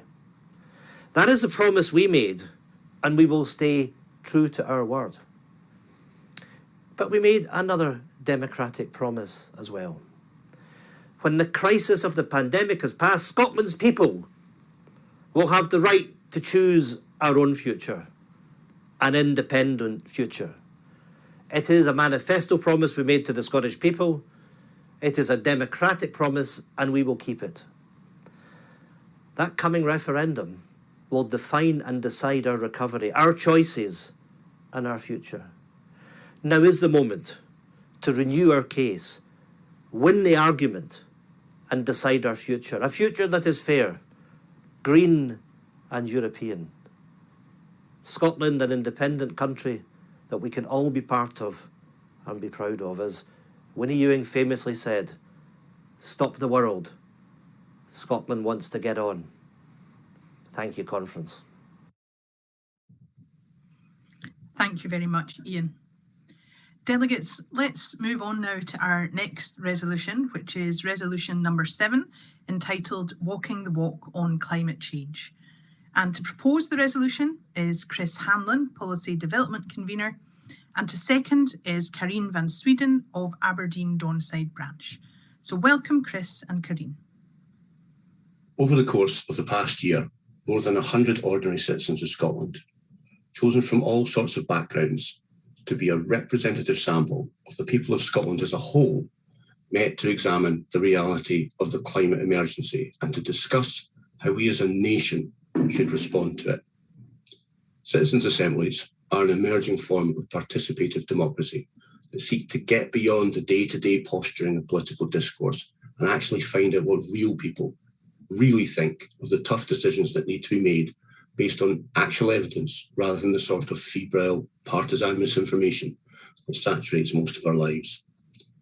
They met over half a dozen or so weekends and considered many, many hours of evidence and deliberated on what it all meant, and then worked to reach a strong consensus on the absolute minimum level of intervention that they expected their government to make in response to the challenge ahead. They were very much in agreement with Greta Thunberg when she admonished the world leaders a few weeks ago in Vienna. The time for talk is over. Pretty words and a veneer of commitment to action is not going to save us when the water comes up over our bottom lips.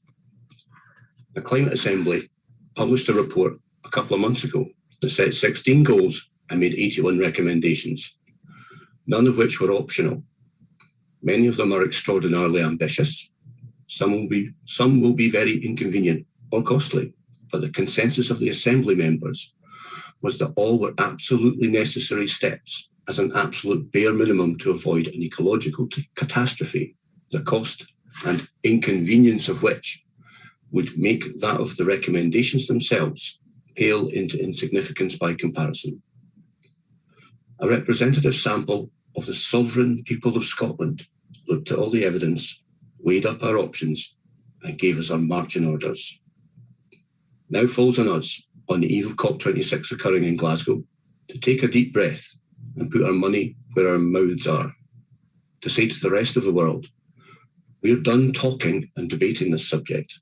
We're going to do whatever it takes to mitigate this disaster that humanity has brought upon itself. And you can either get with a programme or get out of the way. Right before a tsunami strikes, the tide goes out, very suddenly, and totally at the wrong time. The water just starts to recede, and it just keeps going out, far, far further than it normally does, until you can see hundreds of yards out from the shore, and all the crazy sunken rubbish we have abandoned on the seafloor over the centuries is suddenly exposed. If you know what that means, that's your cue to head to high ground as fast as your little legs will carry you. The water of Earth's climate has suddenly gone out, way, way out. California, Australia and Siberia are on fire. Germany, Belgium and China are underwater. We can either stay on the shore, pointing excitedly at mysterious shipwrecks and arguing with crazies that want to insist that it's just a very low tide, or we can start running. This resolution commits us not just to liking the recommendations of the Climate Assembly, but to implementing them. Not just giving implementation a shot, but getting it done. Whatever the challenges or obstacles, we will keep on trying to go over them, around them, or through them till the job is done. We will make a good faith effort to implement the recommendations in full. No excuses. There might be one or two that are genuinely impossible or turn out to be the wrong thing to do, but that's why the words good faith are in there. If that's the case, and our good faith efforts show that to be so, we can go back to the people and seek alternative solutions. But other than that, we must do whatever it takes to get the job done. Because the reality is, there is no alternative. The climate emergency is an existential threat to human civilization, maybe even to the existence of our species itself. There will be no second place. We will do what needs to be done, or we will cease to exist.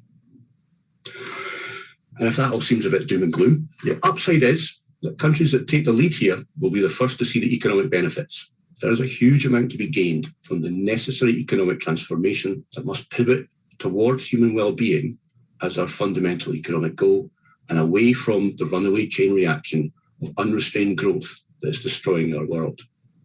Those that lead the way stand to reap the greatest benefits. So let's take the bull by the horns and set an example that the rest of the world will have to run to keep up with. Please support the resolution. And a climate activist. It was incredibly heartening for me that so many randomly selected members of our Scottish community felt the same way as I do about climate change. The Climate Assembly demonstrated very broad agreement about what we must do to address the climate crisis at a government level, council level, and at a personal level too. Some of the strongest and most coherent thinking came from the youngest in our community, that is the Children's Parliament. Scotland's Climate Assembly and the recent resounding vote in favour of working with the Greens clearly demonstrates a clear public appetite for all of us to steward our beautiful country together and in turn help steward the global commons. Conference, please support this resolution and support the recommendations of the Climate Assembly report. Thank you very much, Kieran and Chris. Delegates, next speaking in favour of the resolution is Ian Gallagher of Bearsden Branch. So welcome to Ian. Thank you, convener. Thank you, Conference. Conference, the UN recently said that the climate crisis is now code red. In the past 5 years have been the hottest on record, and the recent sea level rise has tripled compared to 1901 to 1971. And it's now virtually certain that the hot extremes have become more frequent and more intense since the 1950s. The world is telling us, I'm on life support, please help. The COP26 summit in Glasgow may be our last chance to save our planet, but in Scotland, we've got a roadmap. The Climate Assembly report is the plan for a greener, fairer and independent future for Scotland that we all want. And if you've not read it already, I'd urge you to read the report. As Cad's already said, the Children's Parliament was a great addition to the report in terms of making sure that it addresses not just adults, but the future generations as well. And some key highlights of the report include SNP policies like a 4-day working week, radical land reform, and putting well-being at the heart of our economy. But it also has some recommendations we can't do right now. And we need the full powers of independence, but there's a lot we can. And it includes things like carbon labelling our food so we know its carbon cost, but also what's in it. Free access to Wi-Fi and smart devices for all, and community land ownership reform. Conference, Greta Thunberg told us a few years ago that if we didn't act, we'd have stolen the future of our young people and future generations. We owe it to them to stop with the empty words and the half measures. We must act now before the climate apocalypse arrives, and I do realise that for some it may seem it's already here. But we still have time. Please, Conference, support the resolution, and let's make sure that Scotland won't just say we're leading the world. Let's actually do it. Thank you very much, Ian. And Conference, I have no cards in to speak against this resolution, so we will move to a vote. You'll find your voting buttons on the right-hand side of your screens underneath the Conference tab, or perhaps at the bottom of your screen if you're on a mobile device. So please vote now.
Thank you very much, delegates. And for resolution number 7, walking the walk on climate change, I'm just waiting for these voting figures to come through, so bear with me for 2 seconds and I will be right with you. And the resolution has passed overwhelmingly, delegates, with 502 votes for and 5 against. So let's move on now, conference, to resolution number 8, which is entitled A National Transport Company. And to propose the resolution, we can welcome Stuart McMillan, MSP, to be followed by Douglas Chapman, MP, to second the resolution. So welcome to Stuart and Douglas. Conference, I'm pleased to be proposing this motion and certainly look forward to the debate thereafter. And some of you may already be querying the purpose of another national transport company, bearing in mind that we already have CalMac based in Gourock in my Greenock and Inverclyde constituency. It's fair to say that CalMac have a limited reach in terms of geography and also method of transport. So it can be argued that it's not really a national transport company in the conventional sense. Conference, we all know that we are in a climate emergency. We need to green our economy and also to make our transport cleaner. We have got no choice. The Scottish Government has set us on a path to removing the majority of fossil fuel buses from public transport by 2023, to remove the need for new petrol and diesel cars and vans by 2030, and also for new petrol and diesel heavy vehicles by 2035, and to make 30% of state-owned ferries low emission by 2032, and also to decarbonise rail by 2035, and also scheduled flights within Scotland by 2040. Now, these targets are challenging, and so they should be. There is no easy answer at all to the national and global challenges that we face. Therefore, we must be bold in considerations and also bold in our actions. The conference, I wasn't a natural bedfellow of considering that a national transport company would be the right thing to do. However, I have come to consider that in order for the consistent and focused changes that we need to deliver over the coming years and decades, then a national transport company could well be that driver for change. It would be churlish of anyone to claim that private sector transport operators actually haven't invested in their businesses and assets. They have. There will be claims from some that investment may not have been enough. Now, that really is a different argument. As a youngster, I remember the inefficiency of the state-run bus services covering my area, wondering if the buses would actually turn up. Deregulation actually improved our local bus services and in addition provided that better service for customers. I know, however, that this might not have been the case across the country. Now, a national transport company must be ambitious and also work for all parts of the country. I do regularly hear from colleagues representing rural communities about a lack of transport opportunities in their areas. Now, I don't believe that this should be the case. I hope the conference believes that too. A national transport company could actually operate to ensure that all of the country has the appropriate transport opportunities that their communities actually require. Now, make no mistake, there is no one-size-fits-all, and whatever will be required in Inverness will be different from Inverclyde. But one aspect that will be consistent is the fuelling of transport. The 3 points at the end of the resolution are clear. The charging and refuelling infrastructure is crucial to delivering cleaner transport options. Owning and operating the infrastructure will actually help us meet our annual targets, and the added bonus is a common good that will be delivered for our communities. We also know that electric vehicles are increasing in ownership and use, and this will not decrease, so the need for electric charging equipment will be even more crucial for society. And not every dwelling will actually be able to take a charging point, so a structured solution to providing charging points will be needed. Now, I welcome the private sector investment that is going into this infrastructure. However, public sector investment ensures that any profits generated will go back into the public purse. Public sector investment also ensures that coverage will be greater as compared to only those locations that will generate the greatest profit. And private sector profits are not guaranteed to be reinvested, and why should they be? Now, conference, this week, the Scottish Government published the ambitious programme for government, and it includes £1.8 billion to reduce emissions of home and building heating, £5 billion to maintain, improve and also decarbonise rail services, and £50 million for the Scottish Zero Emissions Bus Challenge Fund, to name just 3 examples. Already, your Scottish Government is putting large-scale investment into making our transport cleaner and greener. Now, make no mistake, net zero is not a choice. It needs to happen. If Scotland can set up an investment bank, why can't we set up a national transport company? I accept there will be challenges along the way. There always will be. However, the rewards for Scotland and the planet can provide an outcome that we can all be proud of. To support this motion today because our transport sector is responsible for a third of our carbon emissions, and decarbonisation is an urgent priority for Scotland. Conference recognises that competing technologies for transport are developing, but it's more important that we have a high proportion of road and marine vehicles in the future that will use either battery or electric or use hydrogen and fuel cells to actually be powered, and they will be powered by using renewable energy and green hydrogen. The Scottish Government has made a number of significant pledges on transport decarbonisation, and Conference therefore recommends that to deliver on these pledges, a national transport company should be established. Its priority must be to ensure that a robust charging and hydrogen refuelling infrastructure is in place for all new types of new vehicles, as well as supporting the creation of new skilled green jobs for the sector. As we approach our net zero milestones in 2030 and 2045, Scotland must be in a position to take an overarching approach to domestic green hydrogen production, storage and usage. Building our own electrolysers, storage systems and defining urgent areas for immediate usage will not only address our green hydrogen and energy requirements, but create job opportunities for new work streams to bolster our economy. High priority areas for the use of this green hydrogen will include decarbonisation of shipping, and we've already seen some announcements from our Danish and Norwegian neighbours on the development of carbon-free fuels for their container ships. Meanwhile, we can see a huge uptake in the number of electric vehicles on our roads, and a number of initiatives run by the Scottish Government to support this change for car, van and bike users, as well as the electrification of our trains and buses to encourage more people to use public transport to reduce their carbon footprint. We often hear about the term moonshot to describe big projects that require even bigger imaginations on how we approach this urgent issue, and mobilising public and private sectors to be bold, courageous and innovative. If ever there was a time or an area where we should be marrying huge public investment with positive partnerships with private business, academia, green tech and the energy industry, it is within the transport sector. So a national transport company is really looking to achieve 4 things.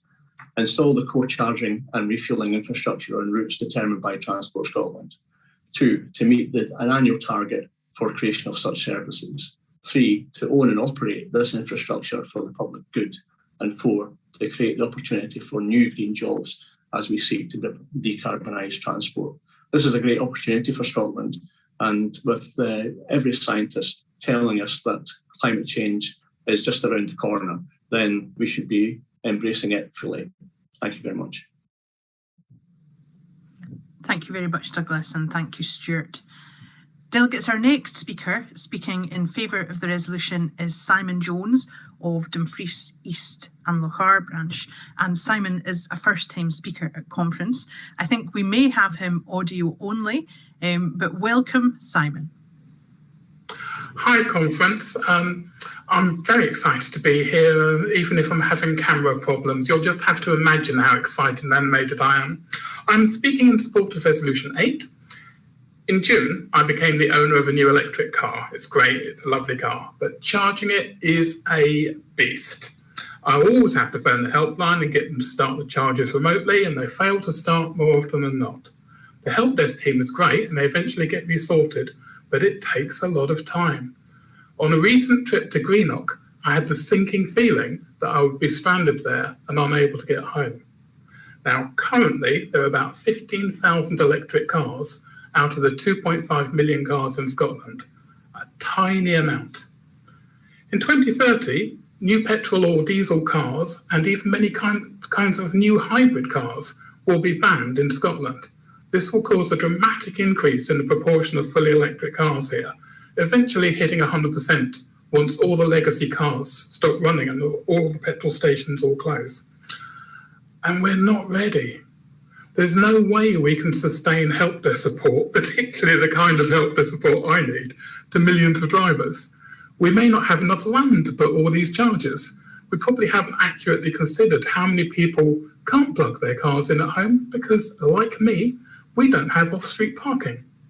Who is going to pay for all this electricity, which is currently given away free to drivers at Charge Place Scotland chargers? And where are we going to source all this extra power? We also need to consider the structural impact. Our petrol garages were mostly shut down during the 2030s. In isolated villages where the garage is also the village shop, those places stand to lose their only local shop. And what will replace the jobs of all these people who work at petrol stations? Workers in motor vehicle maintenance will largely become redundant. It breaks my heart to think that somewhere a well-meaning teacher is giving a bright young 16-year-old advice to train as a mechanic, and that they both imagine he or she is embarking on a career that will last a lifetime. Mechanics are going the way of the coal miners and dockers. Batteries are an issue. Old batteries are toxic waste.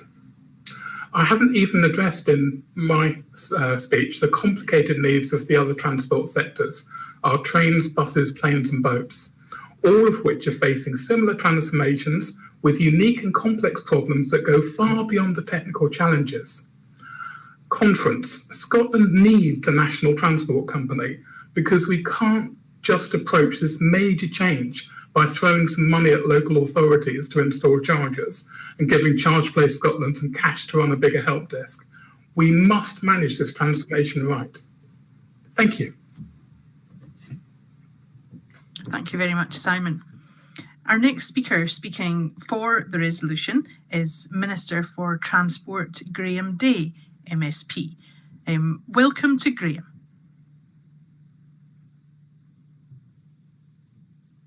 Graham, I can't currently hear you. I wonder if you can click the little microphone button at the bottom of your screen.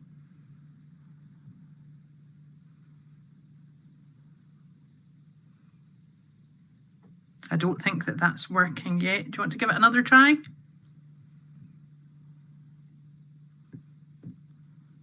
No, I don't think we've got Graham's sound, delegates. So I think we'll move on to our next speaker and we will hopefully resolve that so that we can hear back from Graham. So our next speaker speaking in favour of the resolution is Jenny Minto, MSP. A welcome to Jenny. Great, thank you, convener, and thank you, conference. Conference is another first for me this week. I made 2 speeches in the chamber on Tuesday, one about transport, interestingly, but I'm not sure which is more nerve-wracking, standing up in Holyrood or virtually to the membership. Representing Argyll and Bute and living on an island, I'm using all types of transport, ferries, cars, planes to get to Edinburgh, and when there, the bus. And like many of us, my carbon footprint will only be dramatically reduced when transport is carbon neutral. The motion recognises that there are different technologies which will be used to decarbonise our transport. And as Stuart said, one size doesn't fit all. It's also correct when it says that the timescale set out by the Scottish Government dictates that this work needs to be completed quickly. I am pleased that Transport Scotland are already playing such a large part in making our target of reducing CO2 emissions by 80% before 2050 happen. Conference, as has been recognised, the public purse cannot ensure we reach our carbon neutral targets alone. We are all in this together, individuals, governments, private companies. And there are lots of great projects happening across Scotland, and I think it is these that is where we should be concentrating our energy. The FASTER project is a collaboration between Scotland, Ireland and Northern Ireland to support the transition of low-carbon transport systems, recognising that we can learn from other countries with similar geography and transport needs. We all know that one of the main barriers to the take-up of electric vehicles is the lack of public charging infrastructure and fast charging ones in particular. So this project, 24 rapid charging electric vehicle points will be located by High Trans in the north and west of Scotland. And Aberdeen is the home of Europe's largest hydrogen bus fleet. And Dundee, for example, has the UK's largest electric taxi fleet. The Scottish Government is also working with Transport Scotland, ensuring that 30% of state-owned ferries are low emission by 2032. And during the consultation process for the new Isla ferry, low emissions were a priority. And Scotland's airline, Loganair, launched its Green Skies programme to become carbon neutral by 2040. So a £1 charge on every customer flight will go directly towards offsetting carbon emissions. And they're also working through the future flight projects. They're engaging with aerospace and technology companies to achieve their carbon neutral goal and investing in electric powered aircraft trials. Scotland's transport providers, both public and private, are doing lots of great work. And as I said earlier, this is what we need to be focusing on. Transport Scotland's vision is for a sustainable, inclusive, safe and accessible transport system, helping deliver a healthier, fairer and more prosperous Scotland for communities, businesses and visitors. We need to continue to work together to deliver all carbon neutral transport projects at the scale and pace that Scotland and the world needs. Thank you. Thank you, Jenny. Conference, while we work behind the scenes to bring you back, Graham Day, we have a brief video for you on Scotland's renewable success. So let's have a look at that now. Scotland is a renewable energy powerhouse. But recently, a newspaper ran a story claiming Sturgeon told, find new customer for independent Scotland's energy as the UK would cut ties. It's time for a reality check. Scotland produces more electricity than it needs, quite a lot more. In 2019, Scotland only used about 58% of the total power it generated. England, on the other hand, uses more electricity than it produces. In 2019, England generated 72% of the UK's electricity supply, but it used 81%. Scotland exported almost 32% of its electricity to England and Northern Ireland in 2019. And recent trends show that England is actually increasing its reliance on Scotland's power, up by 24% in 2020. So there you have it. We're expected to believe an independent Scotland wouldn't be able to export its vast quantities of surplus green electricity to the rest of the UK, that their government would rather light candles and sit through power cuts than buy environmentally friendly Scottish electricity. Even though they're still also importing power from the EU after Brexit. Aye, right. Scotland is a world leader in renewable energy. In 2020, almost 100% of the electricity we used came from renewables. Scotland has the power to be an independent nation.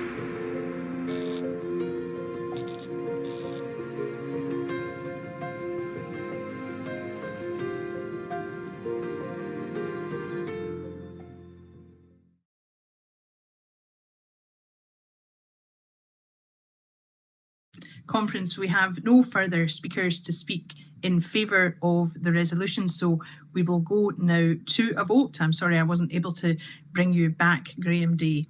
If you can have a look at the right-hand side of your screen, you'll find your voting button under the conference tab, or perhaps on the bottom of your screen if you're on a mobile device. So please vote now.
Thank you very much, delegates.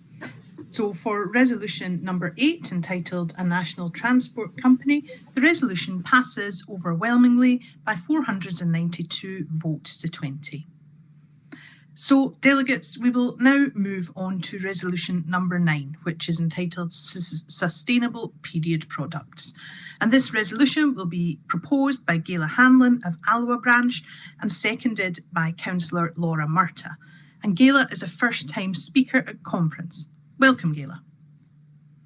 Friends, I want to open this resolution in a little bit of an odd way by admitting that I am by no means an expert in sustainable period products. I only started researching reusables after the birth of my daughter, when I was struck by a couple of scary realisations. Despite being a mother with my own daughter to raise and teach, I knew very little about my own reproductive health. And really, for the first time in my life, I began to become very aware of how I can have a direct impact on the environmental health of the world that she will grow up in. So spurred on by these thoughts, I began to look into the benefits of sustainable period products and the impact of disposables on the environment. I soon learned that in Scotland alone, over 427 million single-use period products are disposed of every year, with one pad taking up to 500 years to break down, meaning the products that I use today will remain long after I am gone and potentially continue to affect the lives of generations to come. This existential thought only made my wish to make a change stronger. There are so many options I wish I'd known about sooner. From menstrual cups, which come in many shapes and sizes depending on the user's needs, and can last up to 10 years, to reusable period pads or pads, which are toxin-free, unlike their disposable counterparts, which are often bleached to achieve a bright white colour. I don't know about you, but no one ever told me that my pads may have bleach in them. Switching to any reusable option can save a considerable amount of money compared to disposables, and some options can reduce the environmental impact of your period products by around 90% a year. With all the new things I was learning, I was wondering if I was alone in my lack of education about periods. But I spoke to a few people and it seemed like a lot of them felt like I did. My own mum told me she wasn't even aware of menstrual cups until she was in her 30s, which is why these are the sorts of things I think we should be teaching future generations about, so that they can be empowered to make their own choices about what products they want to use. By providing this information both in class and in our starter kits, we can take some of the guesswork out of switching and help those wanting to use these products figure out what will work for them. But even with this newfound knowledge, it wasn't a simple case of just making a switch. You see, after my daughter was born, I was not in a great financial situation. I didn't have the money to go around buying and trialing different types of reusable sanitary products. However, something occurred to me after I put my daughter to bed in her beautiful baby box that the SNP had provided for families like mine that needed additional support. Why couldn't we provide similar support for those unable financially to choose more eco-friendly sanitary products? Unfortunately, the fact of the matter is, not everyone can afford reusable sanitary products. If you can afford the upfront cost, you can save hundreds of pounds over the lifespan of a reusable product, which can actually help in the battle against period poverty. So inspired by the Scottish Government's current attack on period poverty and the baby box which had provided my daughter a safe place to sleep, I saw a solution. So with the help of my mum and Rhiannon Spear at 2 a.m. while we fed our babies, I wrote this resolution. I believe that by offering a starter kit of reusable sanitary products and giving the education required to use them, we can take two birds with one stone. We can encourage more people to make a switch to more environmentally responsible products, and we can make another strong effort to end period poverty. By covering the upfront cost of switching and by adding more education, we can encourage people who are happy to make the switch will no longer be held back by their financial situation nor their lack of information. Conference, no one's reproductive health should be dictated by how much money is in their bank or access to information. So I ask you today, please support this motion. Thank you. Greetings, delegates. I'm really happy to be seconding this motion and grateful to delegates for giving it support to even get on the agenda. We are living in very changed times. 20 years ago, I remember reading somewhat subversive stickers on the back of toilet doors at university and wondering what on earth a moon cup was. I was hardly a shy and retiring student, but even as a crazy environmentalist, I never discussed the idea with my friends, let alone in a public forum. Thanks to the work of many dedicated campaigners across the political spectrum, that is no longer the case. We've come a long way in removing the stigma surrounding periods in general, particularly in discussing period poverty and taking action to challenge this. But we cannot tackle the issue of single-use disposable plastics without addressing disposable period products, which end up in vast quantities in landfill, but also sadly and very harmfully in our oceans too. It's been many years since I used disposable products myself, and during that time, I'm not embarrassed to say that I've tried many different options. In recent years, the market has exploded to now offer women and girls every conceivable type of reusable and washable cups, pads, pants, swimwear, etc. And while saving financially over the longer term, it's impossible to deny that for a full solution of washable products, there will be an expense those on lower incomes will struggle to afford. With 2 teenage daughters, I know this to my cost, but tackling climate change and making positive choices cannot be the preserve of the wealthy, and this resolution seeks to bring forward a commitment to trial schemes to tackle both of these issues head on. Personally, I would love to see this as an opportunity to trial a period pack scheme, similar in concept to our fantastically successful baby box.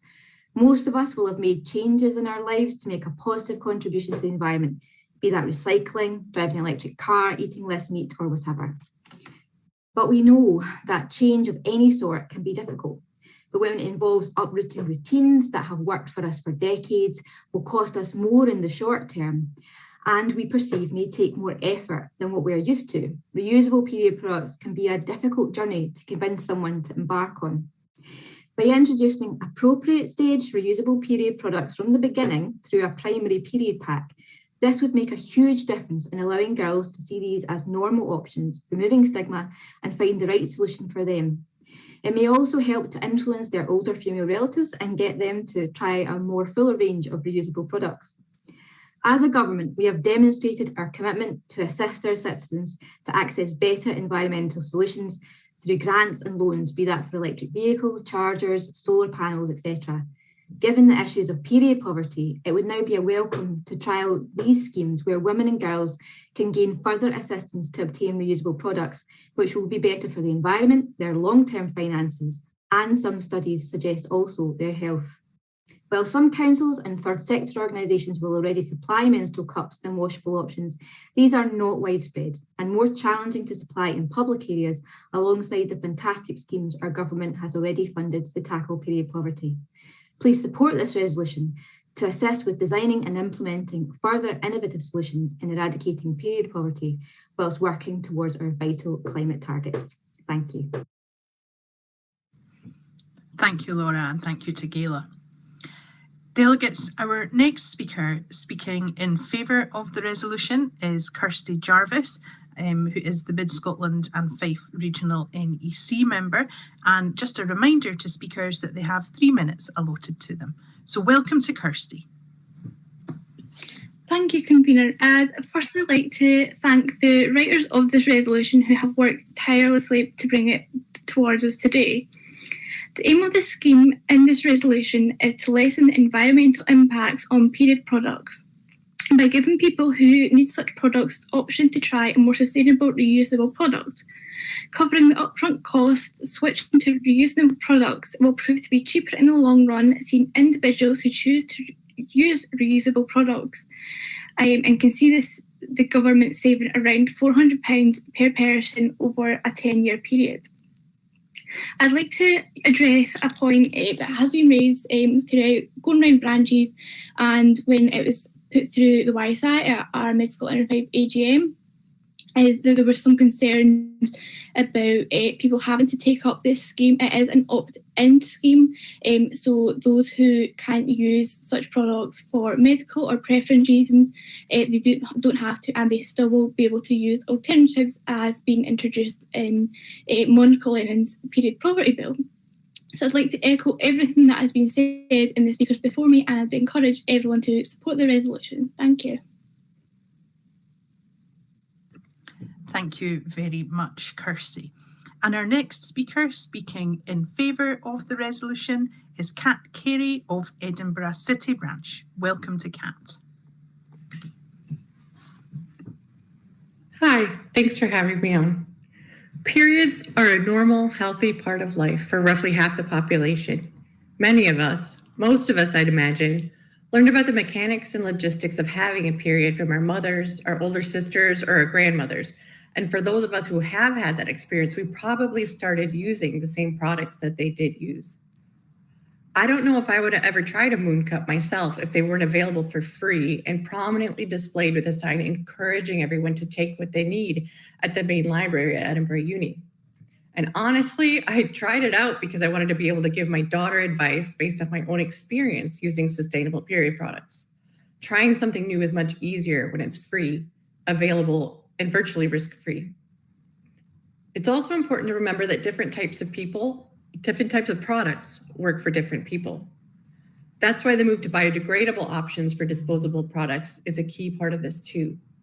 A homeless woman might not be able to safely use a moon cup or have a reliable place to wash reusable pads or period pants. Disabled people have their own specific needs that will vary from person to person. Immigrants, especially refugees, might have overlapping language barriers, cultural norms, and be going it alone without the advice of their sisters or mothers. That's why this resolution that combines sustainability, affordability, and accessibility is so important. Scotland is already leading the world in tackling period poverty. California is currently in the process of passing legislation that will require public schools and universities to stock free period products from grade 6. Cristina Garcia, the assemblywoman who introduced the bill, specifically stated that this measure was inspired by Scotland. By passing this motion, the SNP will continue to demonstrate that Scotland is committed to being a world leader in both social justice and sustainability, not just in rhetoric, but in practical application. That's why I encourage you all to support this motion. Thank you very much, Kat. And conference, our final speaker speaking for the resolution is Siobhan Brown, MSP. Welcome, Siobhan. Thank you, convener. Good afternoon, conference. It may have taken a box office film showing the appalling reality that some women face. The film, I, Daniel Blake, confronted us with the heartbreaking reality of a mother having to choose between paying for food for her child or sanitary products. Since the screening of the film, we've become more and more aware of the serious risks that women and girls are forced to take when they can't afford to buy sanitary products. From the health risks of using dirty rags, which can cause infection, to the educational and financial risks of skipping school and taking days off work. It's unacceptable. No woman should be held back or have their health at risk because of their period. Governments around the world have a moral responsibility to address this. Sanitary products have been taxed as luxury items around the world for far too long, and it was only in 2020 last year that this was finally rectified in the UK. That's why I'm so proud the way this SNP government has been leading the way on addressing period dignity in Scotland. Since 2018, we've become the first country in the world to make sanitary colleges and universities. We then expanded this and began providing products to those who need it the most via local authorities and groups. And most recently, we put the rollout of free period products for anybody that needs access to them into law, which will come into place next year. Since 2018, period policy has grown in sophistication, and I'm incredibly pleased that the SNP will now lead the way by combining the fight against period dignity with the fight against climate change, ensuring that sanitary provisions being offered to people include reusable and sustainable products. Conference, tampons and sanitary pads are estimated to produce over 1 billion pieces of waste every year. More than 80% of single-use period products contain synthetic materials and plastics. Many require a plastic applicator, and most are individually wrapped in plastic. According to the Marine Conservation Society research, 1 pack of sanitary pads contain the equivalent of plastic of 4 carrier bags. 1 sanitary pad alone can take as long as 500 years to fully break down. Conference, brace yourself for these stats. Approximately 700,000 panty liners, 2.5 million tampons, and 1.4 million sanitary pads are unfortunately being flushed down the toilet in the UK every year, ending up as marine litter and polluting our waters. Conference, Scotland needs to continue to lead the way. In 2021, it seems obvious that safe and sustainable period products should be the norm. Making the transition to reusable and sustainable products makes complete sense. However, it's not just beneficial for the environment, it's going to be cost effective too. So while there's still a lot of work to be done to eradicate the problem, we must make sure we get this work done by celebrating and building on the successes we are seeing. Conference, I ask you to support this resolution. Thank you. Thank you very much, Siobhan. Delegates, Siobhan was our final speaker on that resolution, so let's move now to a vote. If you can look under the conference tab on the right-hand side of your screens or at the bottom of your screens on a mobile device for your voting button, and please vote now.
Thank you very much, delegates.